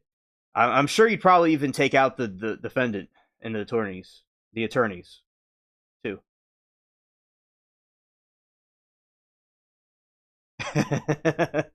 Yeah, go into the corner, Mr. Meek. He's like a big baby with his suitcase, and he has to sit in timeout. Right. It's like elementary school. Is inappropriate. Go to the back of the room now. That just violated about every rule of professional responsibility that I have never. If you're going to get up here and you're going to... Judge, I asked you to go sidebar on this matter. You, sidebar or not, you don't have one of your assistant public defenders say something about my children. Oh, she said public defender. Yeah, she wasn't holding back. And this dude wants a sidebar. They were some clowns. And although I'm going to review the whole trial, I am going to play one of the parents' testimonies, or the... Oh, I see, like, right here. We're going to play that in a moment, but... Yeah, let's see this. Children? Judge, that same venom that the court is expressing is the same venom that defense counsel had to sit through this entire morning when their children She brought up her children multiple times during the trial. Nobody knows if I'm barren or not. They don't know about my children. Judge. Sit down. Sit down. Judge. Sit down, Mr. Weeks. Please do not summarily dismiss me. I'm summarily dismissing you. The Go court. sit down. Yeah, they were very, very composed. And having to do with this clown show. And this dude just keeps talking. He keeps running his mouth. And she's telling him to sit down. It's kind of like it's like a chat room that gets out of hand. That's what she basically has to deal with. It's just like real life. You know, like chat rooms is like real life sometimes. Or all the time. I asked the court to go sidebar. Go sit down. You don't threaten the Judge, court's children. everyone Your in this assistant just courtroom- did that. Go sit down. No one in this courtton had to endure what we had to Go endure. sit down. Miss McNeil has made her children a spectacle more than once during He's PD office boss. It is Weeks. Wow. Okay. Yeah. this trial. That was her choice. You have absolutely no right to have one of your assistants come up here and suggest something about my children. Now, please go sit down. Judge. You're inappropriate and out of line. Go sit down. Judge, may we have a brief recess? No. Go sit down. Oh, he's the head he's the head clown. See, Bubbles even knows exactly. Okay, so this guy is the head of the fools, and they're so worried about their children being talked about, but there's no empathy or compassion or consideration for the actual victims of this crime. It's just these attorneys. That's how you lose a case, everybody. If when you're selling something, you're selling yourself. Okay, and the way these attorneys are acting, they lost their case by the way they acted, regardless of what happened or didn't happen. And yeah, this is a clown show I wasn't aware of. I was aware of this clown show. I think I saw this live when it happened. Okay, I saw this live, but I just don't completely recall it as clear as the other ones. But yeah, this is certainly ridiculous the way the behavior was. Shout out to Mary Toodles. May I have a brief recess so I can speak to my attorneys? We're moving on with the sentencing, Mr. Weeks. So can I have a brief recess? No. Thank you. It's 1:36. Thank you. State, go ahead and call your next witness. Yeah. Yeah, she was not playing. Okay, this is one of the victim statements. Right here. May it please the court, I have been a practicing attorney in New York for 45 years. I speak to you today both as Scott's dad and as an attorney. I address the prosecution. You did not lose this case. Thank you, Mike, Carolyn, Jeff, Nicole, Stephen, and Aaron, and the entire team. It's not coming back. It's coming back now. All right, chat. I am back.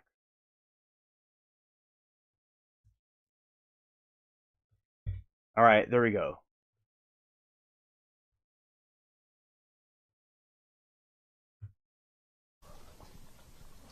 Since your prefrontal cortex of your brain is not developed, I will keep this very simple for you to your IQ of 83. Just like you, I use Google and social media as well. I figured you could relate to that. Whoa, she tore into him. Whoa. Scared. Since your prefrontal cortex of your brain is not developed, I will keep this very simple for you to your IQ of 83. Just like you, I use Google and social media as well. I figured you could relate to that. According to Google, the definition of victim is a person harmed, injured, or killed as a result of a crime, accident, or other event or action. You are not a victim of anything.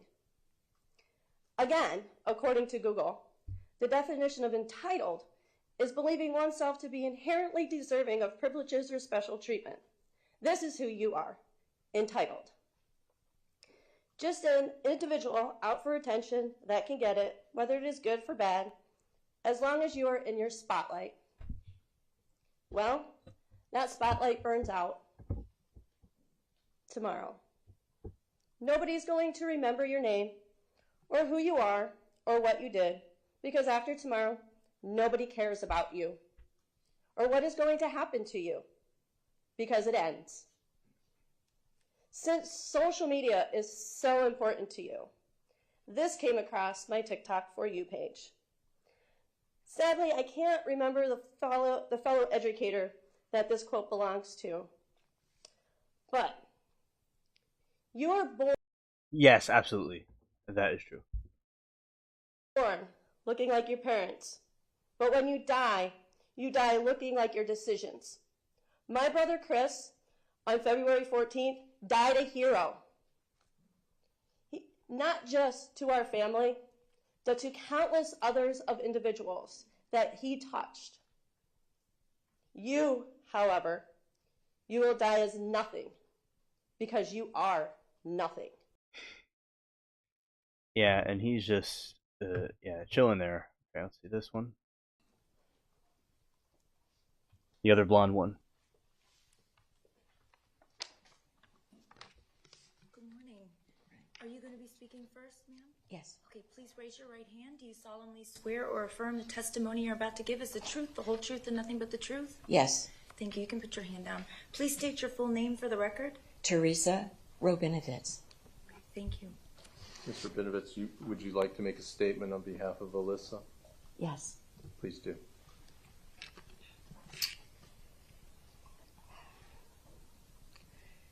Two weeks prior to February 14, 2018, I bought Valentine's Day cards at the nearby dollar store, only to have met a cashier. As I checked out, that would change my life forever. Those cards are still in my closet, untouched. In addition, minus one day, your family would have been my neighbors directly across the street on Lakeview Trail in Mar-a-Lago. And I would have been the first person to come over to your house and bring you brownies.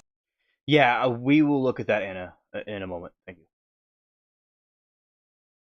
And welcome you to the neighborhood. But no, instead, I was sent an Instagram picture and dialogue with you pointing an AR-15 directly at my townhouse. Nicholas. I have a great idea for you while you're spending your time in jail. You should write a book on how you and your defense counsel beat the judicial system and got away with murder.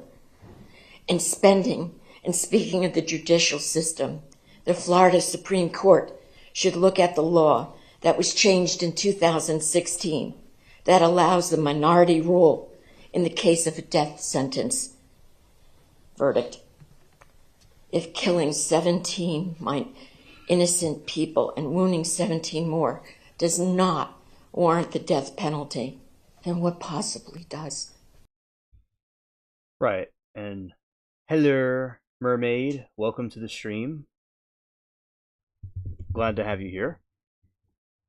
We are watching the some scenes in the Parkland shooter case, and we're not playing the whole trial today. We're just watching some scenes from it, and glad to have you with us. Hello. Oh, Mermaid. So I know before I show the defense opening, I'll show Mermaid something funny real quick.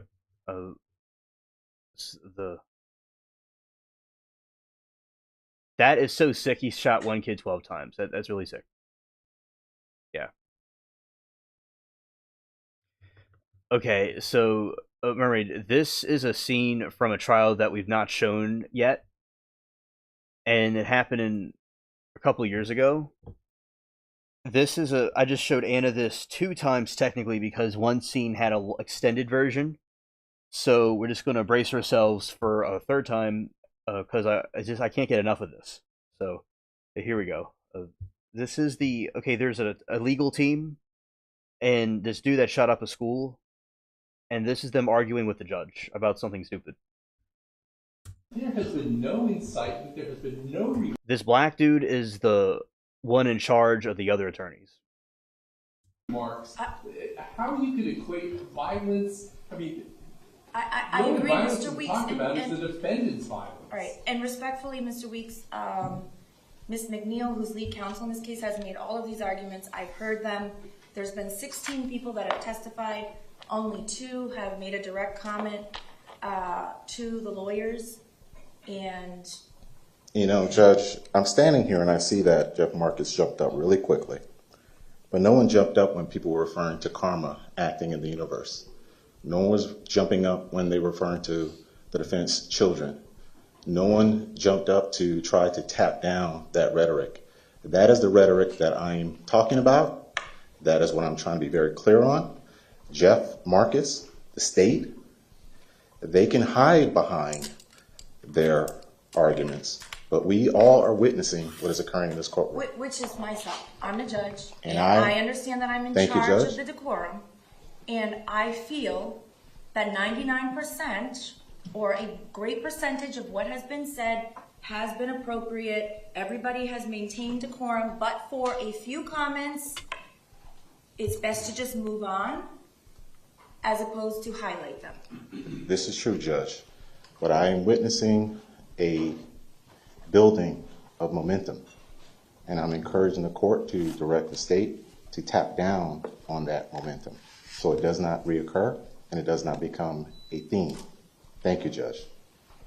Your Honor, for the record, the only thing the state has said to any of these witnesses when they get up is, would they like to say something on behalf of the victim they're representing? There's been no encouraging or inciting, as Mr. Weeks has put on this record. That is a blatant falsehood and a recreation of the record. As far as no objections being made, it's the defense that could have objected. It's not the state's duty to object to their own witnesses when they're testifying. Okay. Judge, Listen, I've already heard. If you have anything else to say, you can put it in writing at a later time. I've heard from both sides more than once. That's going to be it. I've made my decision. Like I said, 99% of what's been testified to has been appropriate. I do not want to highlight the few things that were said that were perhaps not appropriate, and let's move on. Judge, I'm asking for 20 seconds to ask. You can have as many seconds as you want in writing, and you can put all of your objections in writing. They've been made multiple times from your chief assistant, from Ms. McNeil, I completely agree, Anna. They deserve to say what they want to say.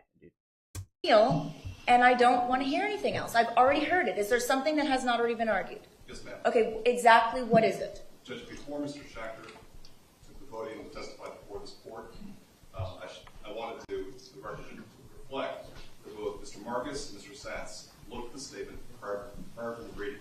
And so their implicit adoption of what he was saying, of his improper arguments, was improper in this court, and the court should chastise. Okay, but what you are doing right now is highlighting something and making more of a spectacle. So if your office in general does not want to facilitate or incite violence, then we need to just sit down and move on. That's it. There were 18 witnesses, 16 or 18 witnesses that testified today. There was nothing that was said until Ms. McNeil made her point made, and, we're moving on. But is the court going to do anything about maybe stopping it from happening again? When these people are upset about specific things that have gone on from that table, like shooting the middle finger up at this court and laughing and joking, Ms. McNeil, be quiet. When these people have sat in this courtroom and watched this behavior from that table, and they want to say that they're not happy about it. One of the attorneys flipped a bird at the judge.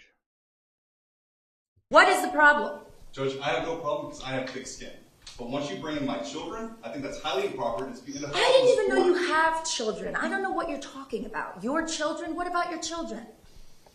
For them to comment on my children is highly improper. And for this court to allow that kind of testimony is also improper.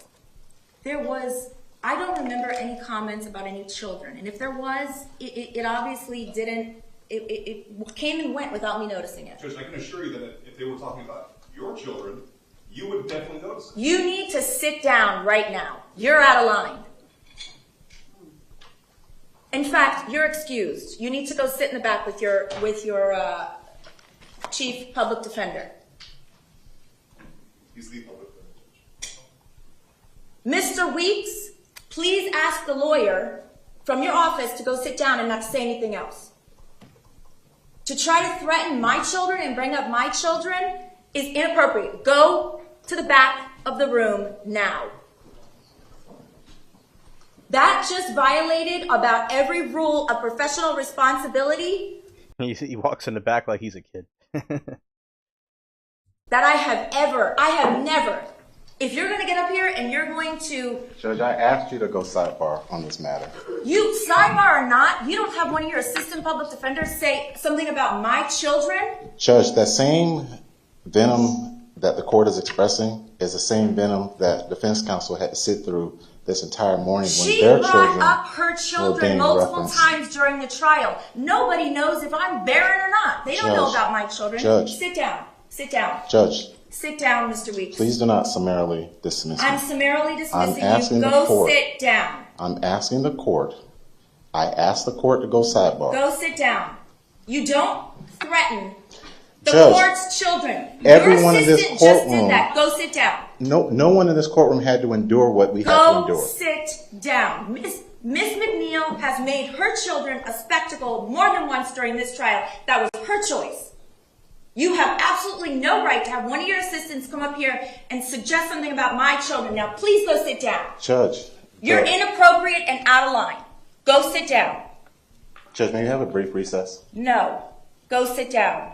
May I have a brief recess so I can speak to my attorneys? We're moving on with the sentencing, Mr. Weeks. Can I have a brief recess? No. Thank you. It's 1:36. Thank you. State, go ahead and call your next witness. Yeah, that was certainly definitely a clown show.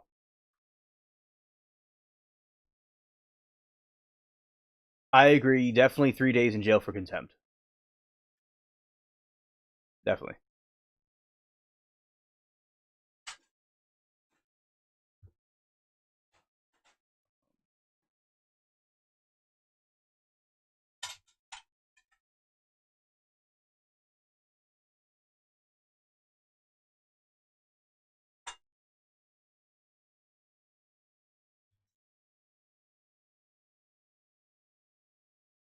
Okay. Play this for a second while I look for something else. For the last 1.5 years. Your tireless dedication to trying to obtain justice for our murdered loved ones. You put on a marvelous case. You did not let us down. Again, you did not let us down. We are disappointed in the verdict, not you. Understand that. We are disappointed in the verdict, but not you. Judge Scherer, I have been before many, many judges in my 45 years as an attorney. You have presided over the most notorious and heinous case, probably in the history of Florida jurisprudence. With the eyes of all of Florida and most of the country on you, I commend you for your poise, knowledge of the law, and command of your courtroom, no matter how many times people tried to bait you. As for the defense, you did not win, and you did not win. The system failed us, okay? Not the prosecution, not the court. 12 people voted that your crime was heinous, calculated, premeditated, and cold-blooded. That's enough for me. They recognized the type of person, I take that back, the type of animal. Yes, and absolutely, she does look like a supermodel, indeed. Very true. That you are. Calling you a person demeans everyone else here. I will not waste my time going to chapter and verse of all the inappropriate actions of defense counsel. I agree with everything Max Schachter said. I agree with everything Patricia Alvarez said. Zealous representation of the confessed murderer does not mean flipping the bird when you think the cameras are not on you. This is simply not professional. My wife and I sat in the courtroom when you, Mr. Weeks, I don't know if you're here, okay, but you should be embarrassed if you are, had the balls to say on the record with the families of those murdered sitting in the courtroom that no one has endured what he, and meaning the defense, has endured. Are you freaking kidding me? I'm not going to repeat what Fred Guttenberg said, because he said it so eloquently. Ask me if I feel sorry for Mr. Wheeler or Ms. McNeil, who had such thin skins that they objected during this proceeding over what was said. No one threatened any of your families. Did you see the gun? Did you see the film? Did you see the picture of that piece of shit pointed at my son? Did you see him going down? That's a threat. Words. Yeah, that's true. You see, it's people comparing apples to oranges here, and their kids getting a military rifle being pointed at them is a threat. But someone in a courtroom saying, the sky is blue is not the same thing. That was said yesterday by those people were not threats to you. Grow a set of thicken your skin. You are no better than he is if you take offense to that. This man, this animal, this piece of shit, this bastard took the lives of 17 people. You have a right to defend him. You have no right to demean the people who lost somebody. None. If I had done 1/10 of what you did during this entire proceeding, I would have either been disbarred, brought up on charges, lost my license. But no, you did what you had to do because you were defending the indefensible. You've all had your 15 minutes of fame. Every one of you. It's done. You're done. I never want to hear your name. I never want to see your face ever again. Our family sat in silence, like Fred just said. We had to endure listening to the testimony over and over again. 17 medical examiners testified about what your bullets did to our children's bodies. And you sat there with the same freaking expression you have now. None. Cold, no emotion, no remorse. What type of animal are you? We avoided all social media. We avoided saying anything to the press.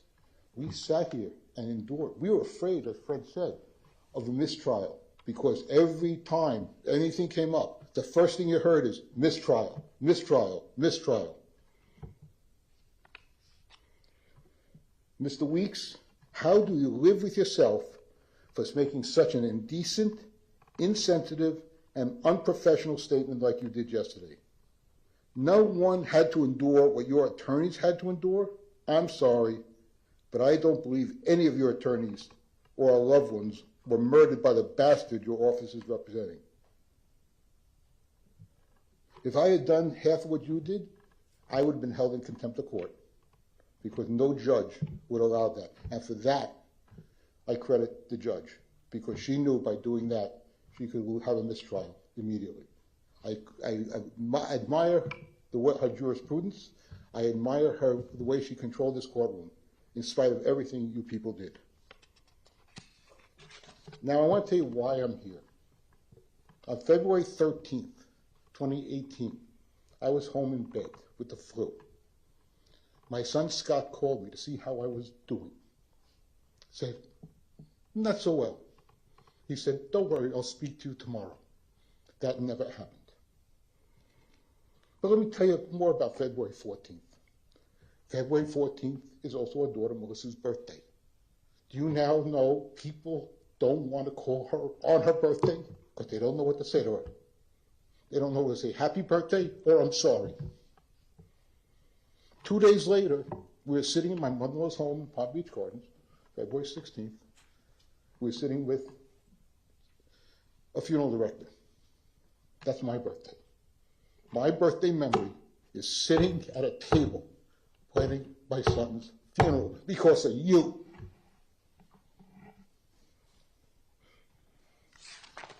Know how we got down here?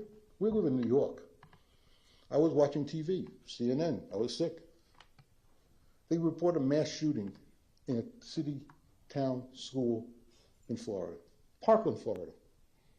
What do I know about Parkland, Florida? Scott was teaching. What do I know? I called my wife.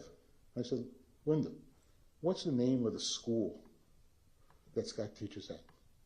And she said, I don't know, something with 3 names. We found out it was Marbury Stoneman Douglas. We heard on the news that a geography teacher was shot. Couldn't get a plane down here. There were no commercial flights down. we had to charter our own jet, to fly us down here and sit in the Marriott, the command center, for hours, not knowing what happened to our son. We sat there with all these people, some of them crying, some of them scared, not knowing what the hell had happened to their loved ones. You talk about the victims. Yes, Scott was a victim. There were 16 other victims who were killed. There were 17 other victims who were shot. There are thousands of people in Parkland and all over the world, okay, who were affected by what happened here. Scott was a camp counselor. For 28 years, he was a camp counselor. When Scott was murdered, we went to the arranged his funeral, and the rabbi said to us, "How many people do you expect here today?" We said, "Well, we're not from Florida. I don't know, maybe 100?" There were 1,000 people in the room. But not only that, the rabbi said he's been getting calls for us to live stream his funeral. 500,000 people watched that funeral. So don't tell me your life is worth more than his. Ever. Let me tell you about Scott a little bit. See on my sleeve? Which sleeve is it? Just Run Faster. Okay? Scott was the cross-country coach at Stoneman Douglas. After one meet, his students were very, very upset that they lost the meet by a few points or minutes. I don't know how they calculate that anymore. I don't really care anymore. And he looked at his, they all came to him, all upset. "What do we do, coach? What do we do?" He didn't say, "Well, you were reacting to this, you would do that." He just said, looked at them square in the face, said, "Just run faster." That's the phrase used by all of the MSD cross-country teams. Now, just run faster. That's how he treated his students. That's how he treated his team. He was honest with his team when he got the job at Morgan Stoneman. He said, "I know nothing about cross-country coaching, but if you teach me about cross-country coaching, I'll teach you about life." And he did. And know what he did? 4 or 5 days after the shooting, there was a memorial concert at one of the facilities here in the city. We sat there, someone pointed us out, and a nice Irish grandmother with the thickest brogue accent I've ever heard in my entire life. She needed to come with a translator, that's how thick it was. Tapped my wife on the shoulder and said, "I love your son, but I never met him." "Okay, I'll bite." She said he gave her her granddaughter an assignment. Call somebody who you don't know that well, from another country, who grew up in another country, and find out all about that country and what they lived through. She called her grandmother. They stayed on the phone for hours. The grandmother said, "Up until that point, I spoke to my granddaughter maybe twice a year. Now it's twice a week." You destroyed that. You animal destroyed that. You took my son away and a teacher away that loved his children. Someone you never met. You never had anything to do with. That's what you did. You're a bastard. You're a freaking animal. One more little story. I apologize, Your Honor. Okay. Scott volunteered to go to South Africa. He spent 2 months in South Africa, teaching students in South Africa. He came back from South Africa, just like this. His mother said to him, "Gosh, the airline lost your luggage," because that's what a mother would think. She said, Scott went, "No, Mom, that was the hand. Mom, when I was in South Africa, those children used to beg to get into the classroom." He said, "Here in New York, they pray for snow days. In South Africa, they don't have shoes. In New York, they look to see who has the best Nikes. I left all my stuff." That's what you destroyed. That is what you killed. That's the spirit that you don't have and never had. With that blank freaking stare on your face. Okay, you should only rot in hell.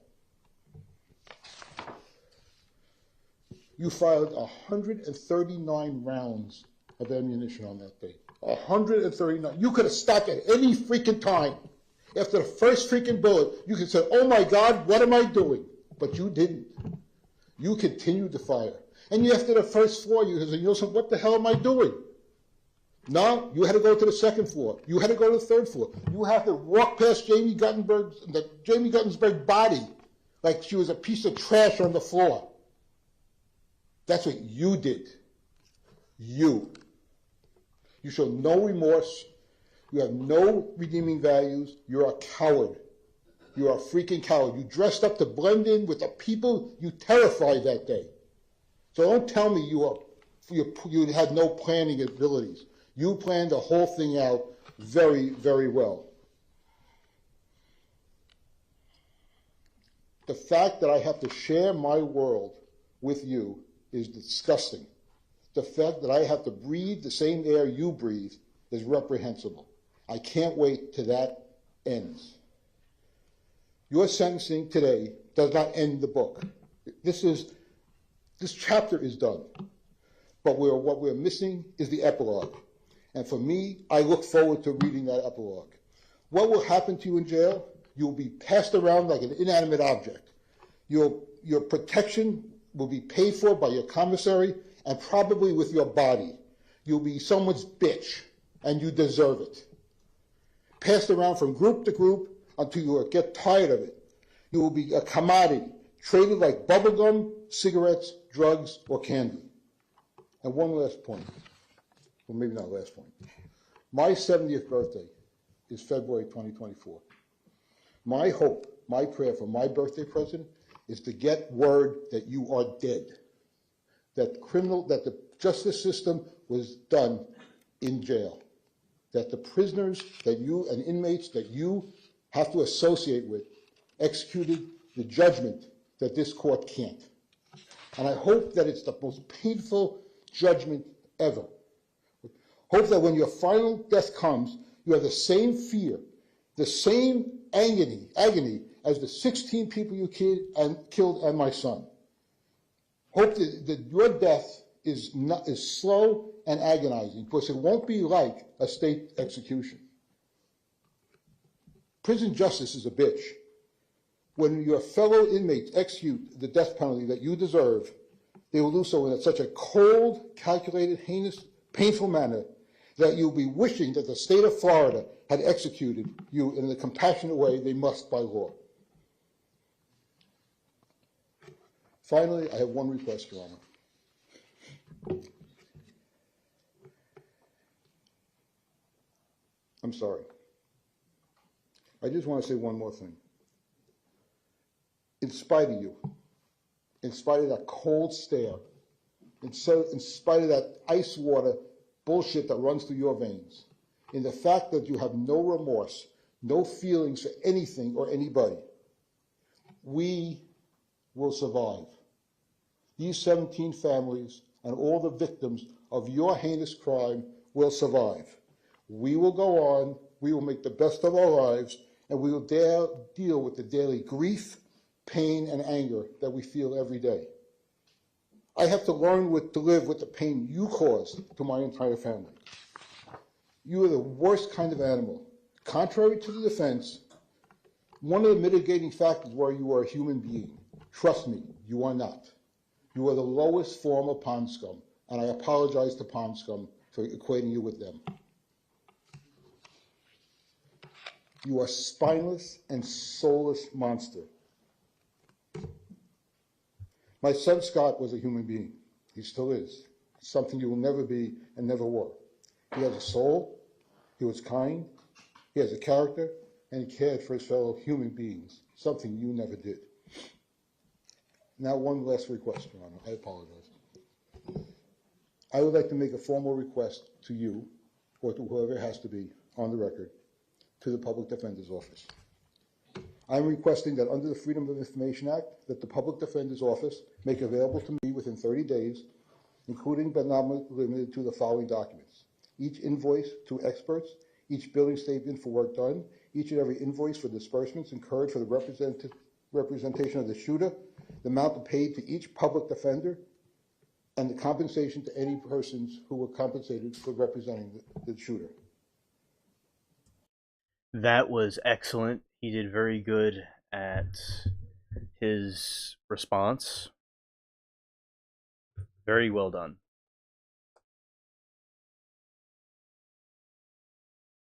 Exactly, Anno. It is not animal. It would be, the right term would be a savage. That's what he is. Complete non-human from or animal. He is a demon, a savage, and animals are much kinder than he will ever be. I agree. Yeah, so to imagine the families, it must have been extremely, just unimaginably horrifying for them to have to go through this. Now, he did very good job, put him in his place, and he just the pipsqueak just sits there like a zoned out zombie. We're gonna go to the opening statements of the blonde right now.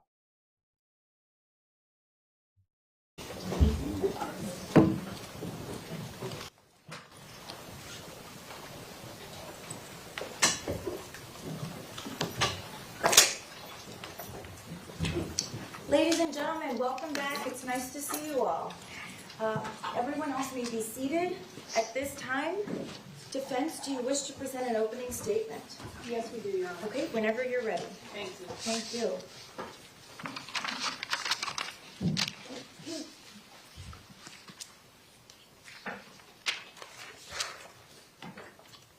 I stand before you today in a space filled with overwhelming sadness, painstaking grief, anger, and trauma. We have all seen and heard things that no one should have to see or hear. Things that will haunt us forever. And every one of you sitting here and in this courtroom knows that there is one person responsible for all of that pain and all. And it says, yeah, those stupid glasses make him look like an idiot. Oh, absolutely. Those glasses that he has are the dumbest, goofiest, buffoonic thing that could have ever have been put on that Cretan's face. That those Sheen Temu glasses was like the perfect touch to make him the ugliest thing on earth. Public Defender Perry Mason moment, not. Right. This is the opening statements of the Parkland shooters, attorneys, public attorneys. These are Temu Sheen attorneys. And we're now continue. All of that stuff. And that person is Nikolas Cruz. And on October 21st, 2021, Nikolas Cruz pled guilty to all of the charges. And when he did that, he guaranteed that he would be punished. The question. Oh, you're saying it's the jail issue glasses? Wow. Okay, so the prisons are doing it on purpose to make them look like that, and they're probably outdated from like the 80s type glasses. Yeah, absolutely. I definitely can see that. It's I wouldn't be surprised it's them doing it. Okay. Scared. The question that now remains with each and every one of you is how he will be punished. Each of you will make an individualized moral decision about whether or not Nikolas Cruz should live or die. This is an individual decision. It is not a collective decision. Each of you has to make that decision only after you have heard all of the evidence, only after you have taken into consideration everything. Knowing that the law never requires you to vote for death. Not in this case, not in any case, and not in the worst case imaginable. And it's arguable that this is the worst case imaginable. During jury selection, every member of the defense team got up here and told you the things that we thought that you might see or hear. Why did we do that? First of all, we wanted to be honest with you.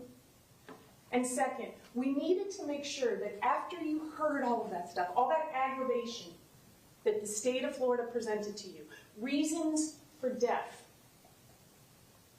that you would want to know more, that you would need to know more. More about who Nikolas Cruz is. What shaped him? Who shaped him?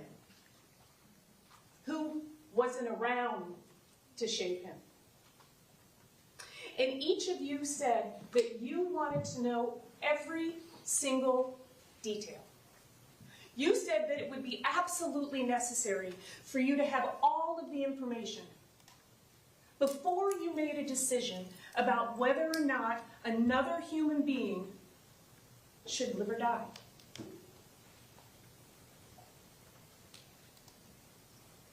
It's the oath that you took. It is the promise that you made. And everyone in this courtroom knows how difficult your job is. Okay, this is the Parkland shooter trial, Moki, and welcome to the stream, Moki. That we are reacting to scenes in the Parkland shooter trial. This is the opening statements from the defense.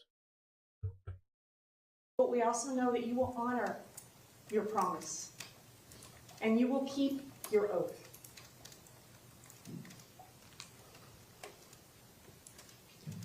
People are not crimes. People commit crimes. But we must understand the person behind the crime. What is the root cause? Some people say that the crime itself is enough to impose sentence. You are not those people. Those people that said the sentence can be imposed based solely on the crime were excused. Each and every one of you is here because each one of you said that life without the possibility of parole could be an appropriate penalty for somebody who viciously murdered 17 people. Each of you said that life without the possibility of parole could be a severe enough punishment for those crimes. If each of you only had to make a decision about whether or not... Yeah, so I saw parts of this a long time ago. I don't remember all of it. But anyway, yeah, it's a definitely one that was an earlier trial, and it is quite crazy. Only saw parts of it. By a mom, crack drunk prostitute, but adopted him and her next kid, same lawyer for money.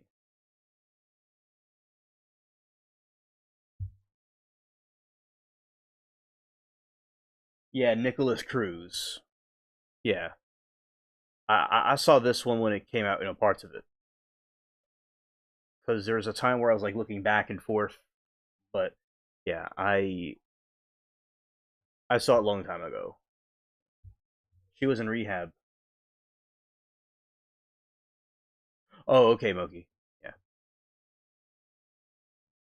It was very wild trial. He was in loving family right after birth. Okay, so he was in a loving family after... Okay, so Nikolas Cruz's mom was a drunk prostitute said that was a drunk prostitute, and that is what happened to him. And his brother was in a loving family, and he was too. Rehab for second baby. So his brother didn't come out that way, but he came out like this. So it's pretty crazy. And by the way, his defense acts like Darrell Brooks, and they get in fights with the attorneys. This will be a trial that we'll be rewatching. And yes, this was a few months after the Depp trial. By the way, this is a few months after the Depp trial. And I was, before the chat asked me to come back more often, because I would just kind of go in there and kind of dip in, dip out, kind of. And then they were like, come on, Alien, come back. I'm like, all right. And I stayed every day. Yeah. Now we'll continue with the opening statement. Yeah, you see, that's the Nicholas Cruz right there with his Temu glasses and the other Minion glasses that the other ones have. Right. Nicholas Cruz lives or dies based on the crime, your job would be very easy. But you see, that's not how the law works. The state of Florida described to you what Nicholas did. The defense will tell you who he is. That's our job. And for the last 4.5 years, we have painstakingly dug into every part of Nicholas's life. Where he came from, who was around him, who raised him, who carried him in utero, who influenced his life, who shaped him, and what contributed to that horrible decision that he made on February 14th, 2018.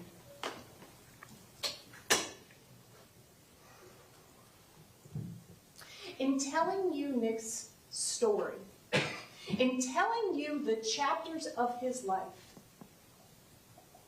we will give you reasons for life. And that is called mitigation. Mitigation is any reason that you believe that the death penalty is not an appropriate penalty in this case. And each of you, individually, gets to decide what is mitigation to you. It is not limited to the facts of the case. It is not limited to Nicholas's background, his character, his life. It can be anything that you see or you hear in this courtroom.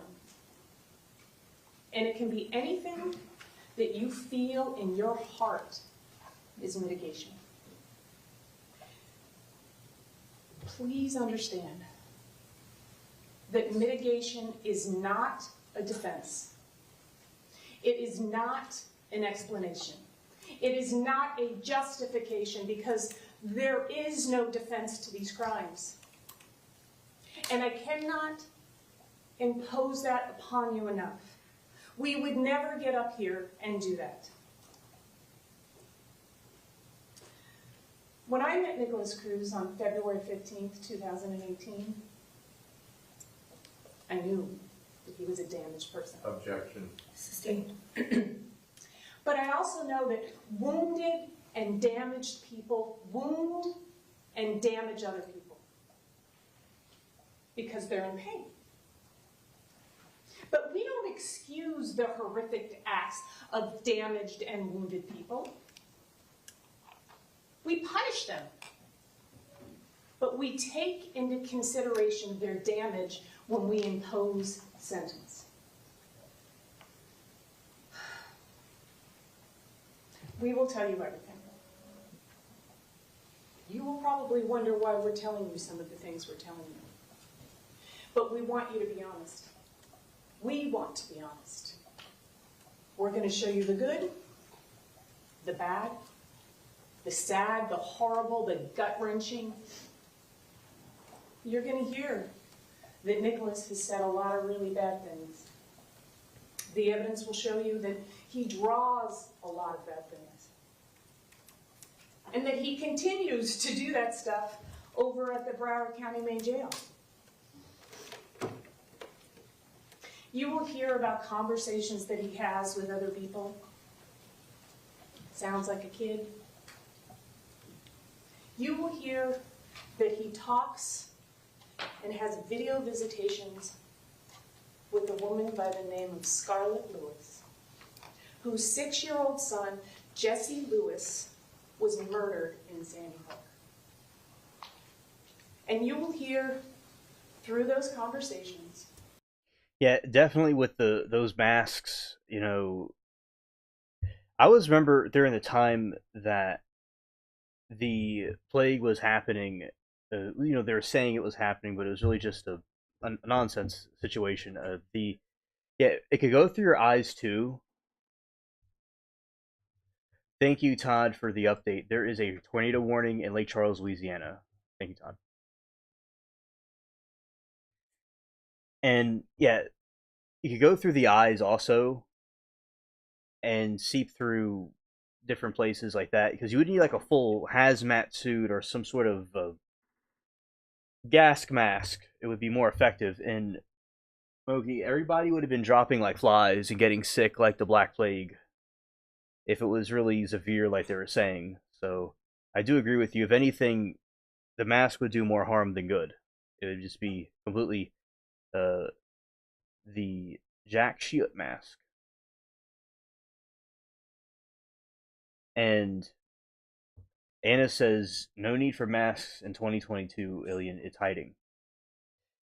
He may have been doing that to cover himself, to try to hide. That's a possibility. I mean, he is a pipsqueak, and you know, cowards like him are going to do stuff like that. Either he's going to hide like with the mask, or he's going to be concerned about germs with the mask. Yeah, he's a complete goof. Yeah.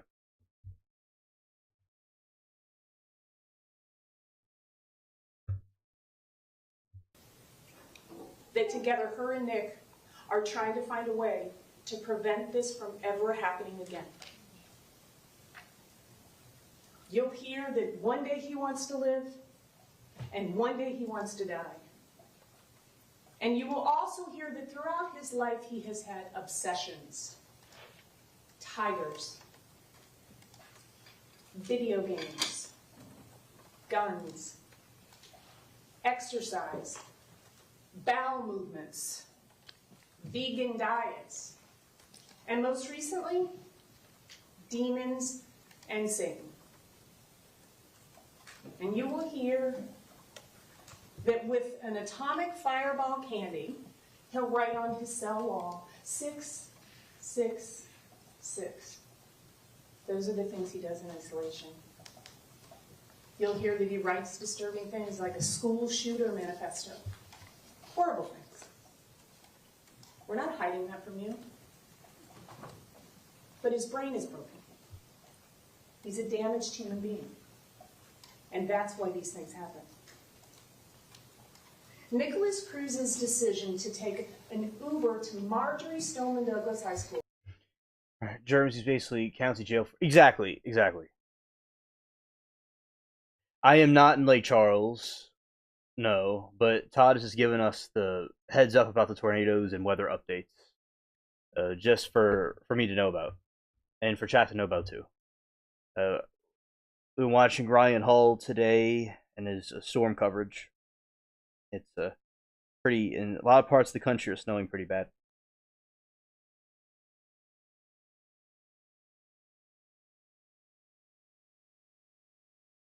Oh, Moki, that is excellent. That is excellent that Mike's coworker gave you the triangle box for him. I do for military. Yes, that is excellent that the coworker did that, and it's great that y'all had a fun day with your family in remembrance of him. Cool. Definitely salute to Mike. He will always be remembered. Yes, Todd is the personal weather guy. He is the spaceship weatherman. And news reporting, too, in general.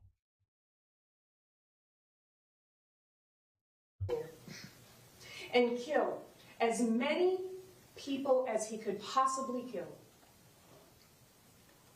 is not where Nicholas Cruz's story starts. We are all profoundly affected by the places. Objection to personal stories. Individuals are profoundly impacted by the places that they came from. An Irish poet, John O'Donoghue, once said, "The beginning often holds the clue to everything that follows." And that couldn't be more true in the case of Nicholas Cruz. You've all already heard a lot about choices. You heard that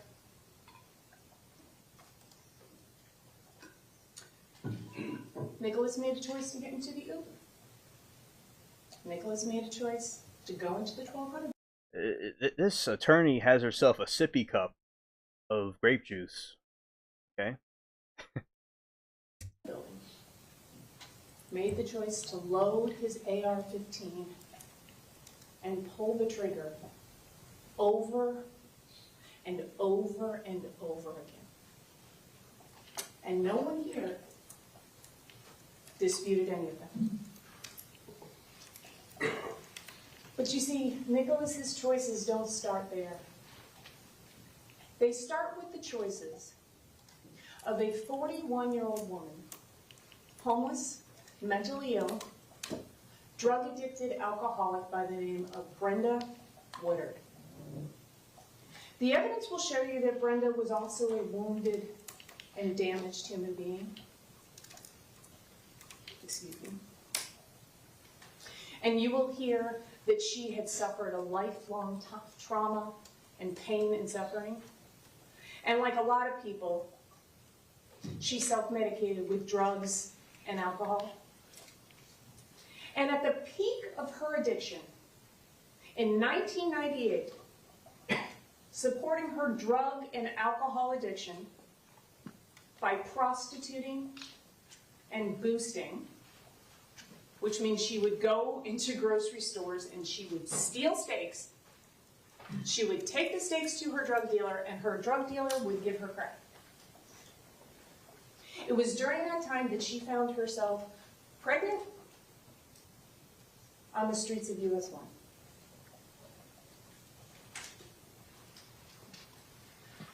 Although we know that Nicholas's conception was not planned. In fact, we're not sure if it was a trick baby or she was raped. But what we do know is that she didn't want that baby, and that she couldn't take care of that baby because she could barely take care of herself. Or her 11-year-old daughter, Danielle Woodard, who was mostly being raised by Brenda's own mother or by the foster care system. We know that Brenda chose to keep that baby, and that she chose to give that baby up for adoption. And we know that she got paid to do it. And after confirming that she was 12 weeks pregnant at a local health department here in Broward County, she contacted a private attorney who advertised private adoption in the Weekly Flyer and in the Broward County Jail, right next to the phones where the inmates could make calls. She was 12 weeks pregnant, just finished her first trimester. And she had had no prenatal care. And at the time that Brenda Woodard signed her notice of intent to give her baby up, she was living on the street. Sometimes she found a couch. She was drinking, she was drugging, she was smoking cigarettes, and she was selling her body. As desperate as Brenda was to give her baby away, there was someone just as desperate to adopt him. And that someone is Linda Cruz. As Brenda was doing drugs, prostituting herself, roaming the streets of US 1, about 25 miles away in Parkland, Florida, was Linda Cruz, a 48-year-old woman who had recently moved from New York with Roger Cruz. And what she had wanted more than anything in the world was a baby. She had already suffered multiple miscarriages and even a failed adoption. And Linda Cruz, for all appearances, had the ability to give Nicholas everything that Brenda couldn't. And despite not legally being married to Roger Cruz, she changed her name from Seda to Cruz. She wore a ring, and she told everybody that they were married. When they adopted Nicholas Cruz, Roger was 62 years old. Linda was no stranger to creating her own reality. Although Linda and Roger did eventually get married after they adopted their second son, Zachary. 2002 they got married. They had met in 1977 when Linda was Linda Seda and Roger Cruz was married to another woman to whom he would remain married until 1991, which made Linda his mistress. And from Roger's first marriage, there were 4 children. There are 4 children. Adults, they're grown now.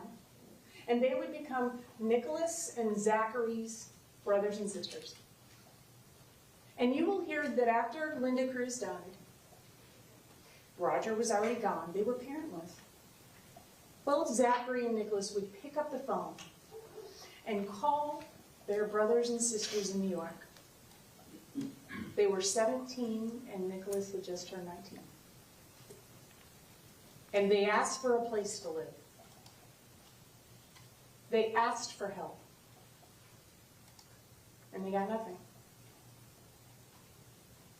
They were parentless and they got nothing.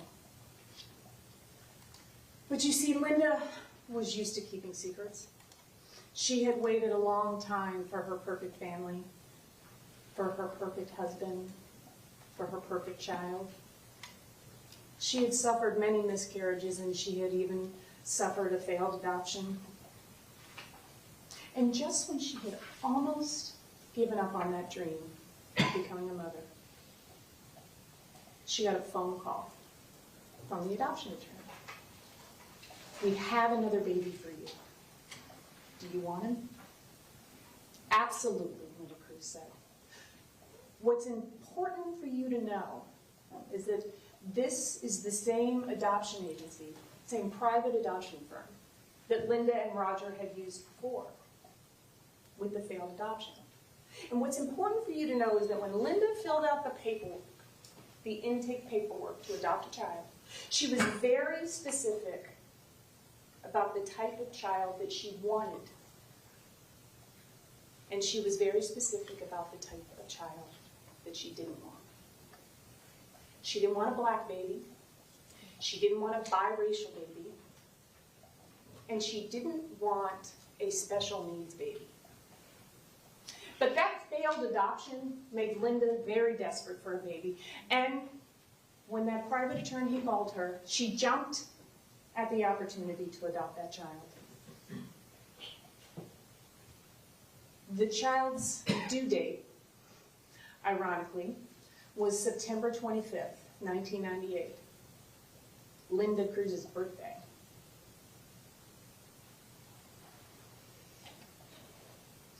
Unlike the state of Florida adoptions through the Department of Children and Family, this was a private adoption, which meant there were not as many rules and regulations.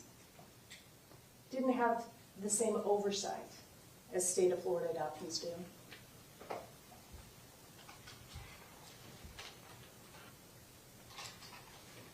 After that phone call where Linda said, we'll take that baby, Linda and Roger Cruz had just finished building a 4,000 square foot house in Parkland, Florida.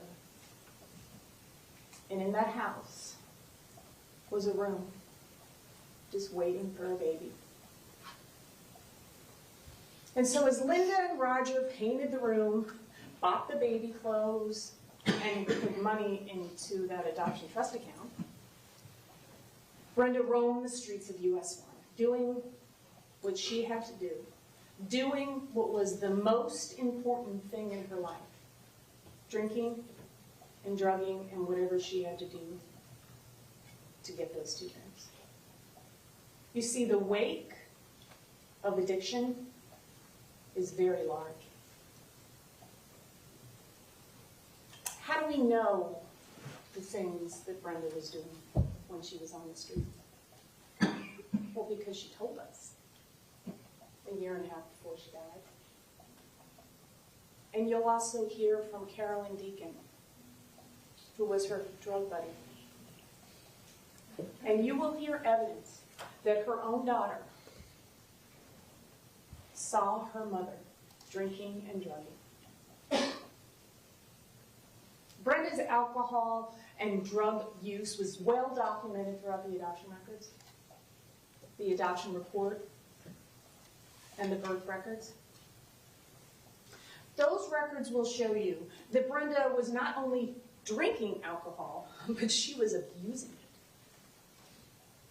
Now, to be honest, Brenda's self-reporting about the length of time that she drank and the amount that she drank is inconsistent. But you don't have to worry about that, because witnesses will come in. And how do they know? Because they either saw her drinking and drugging, or because they were doing it with her.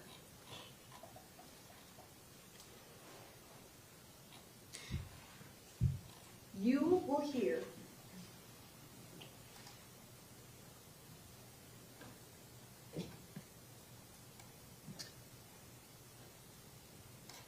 that Brenda had 4 prenatal visits. 4. In 41 weeks of pregnancy. And an amnio because of her advanced maternal age. And the drug and the alcohol use would continue until about 6 weeks before she delivered Nicholas, when she was transferred to a residential drug treatment facility in Coral Springs, Florida, referred to as a prenatal addiction center. You will hear throughout her pregnancy that she had negative drug screens, but you'll hear more about that later. And you will also hear the testimony from Carolyn Deacon. Excuse me. Who is Carolyn Deacon? Carolyn Deacon was Brenda Woodard's drug buddy. And she was also her co-defendant for their June 6, 1998 arrest for possession of cocaine. Brenda was 6 months pregnant with Nicholas when that arrest happened. And Miss Deacon will tell you the drugs that they would do, the alcohol that they would drink, and she will tell you what the streets of US 1 and A1A were like in the late 90s. And she will tell you that despite both of them being mothers, the most important thing was them getting high and getting drunk and doing whatever they had to do to be able to do that. But you see, everything changed for Carolyn Deacon on June 6, 1998. She changed her life. She got clean. And she went to Florida State Prison. And when she got released from Florida State Prison, she never spoke with Brenda Woodard again. And she never stepped foot in Broward County again. Until yesterday. Too many demons. Too many ghosts. It's too hard to be here. But she's here to pay. And you will hear from her.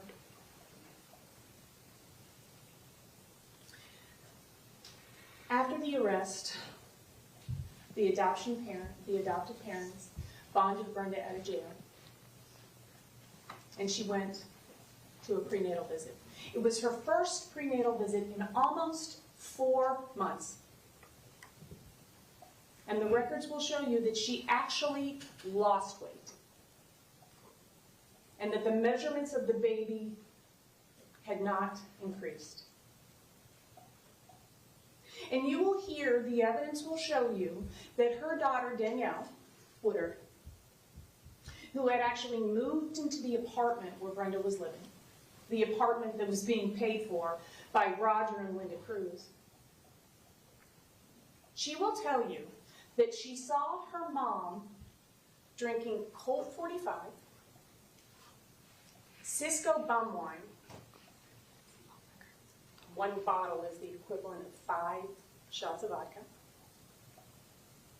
Smoking crack, smoking cigarettes, and renting the apartment out by the hour so that other crack addicts would have somewhere to smoke.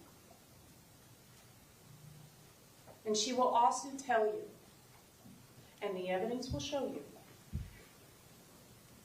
that Brenda had her pee in a prescription pill bottle.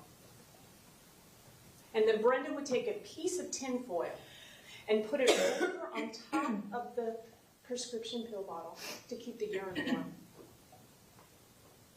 And then the two of them would go and get Brenda's drug tests.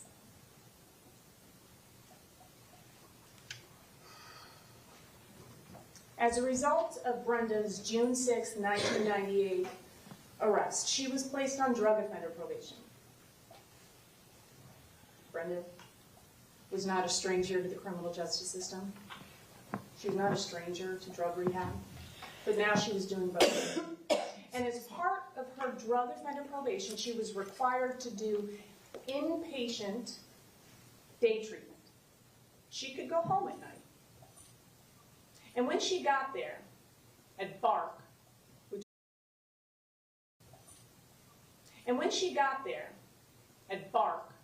which is a local addiction facility, treatment facility here in Broward, the supervisor says to her, the records, the adoption records, will be, you'll see that, it's all over there, we'll introduce it into evidence. 1 dirty urine, Brenda, 1 dirty urine, and you're done. You're going to the prenatal addiction facility. Shortly thereafter, Brenda ended up in the prenatal addiction program, where she remained. So a residential treatment facility, she was not going home until she delivered Nicholas Cruz.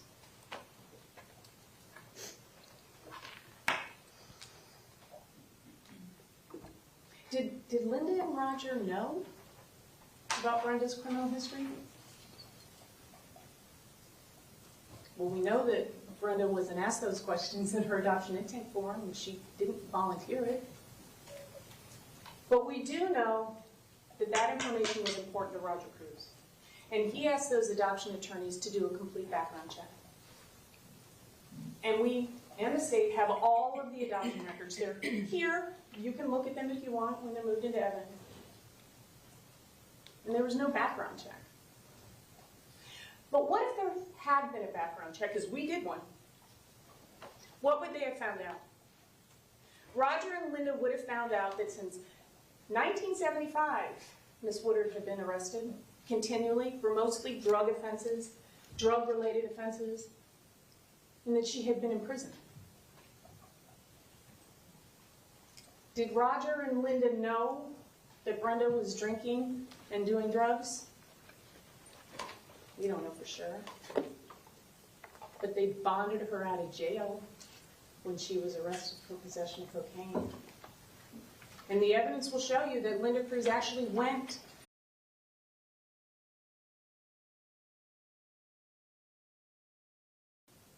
and that she had been in prison.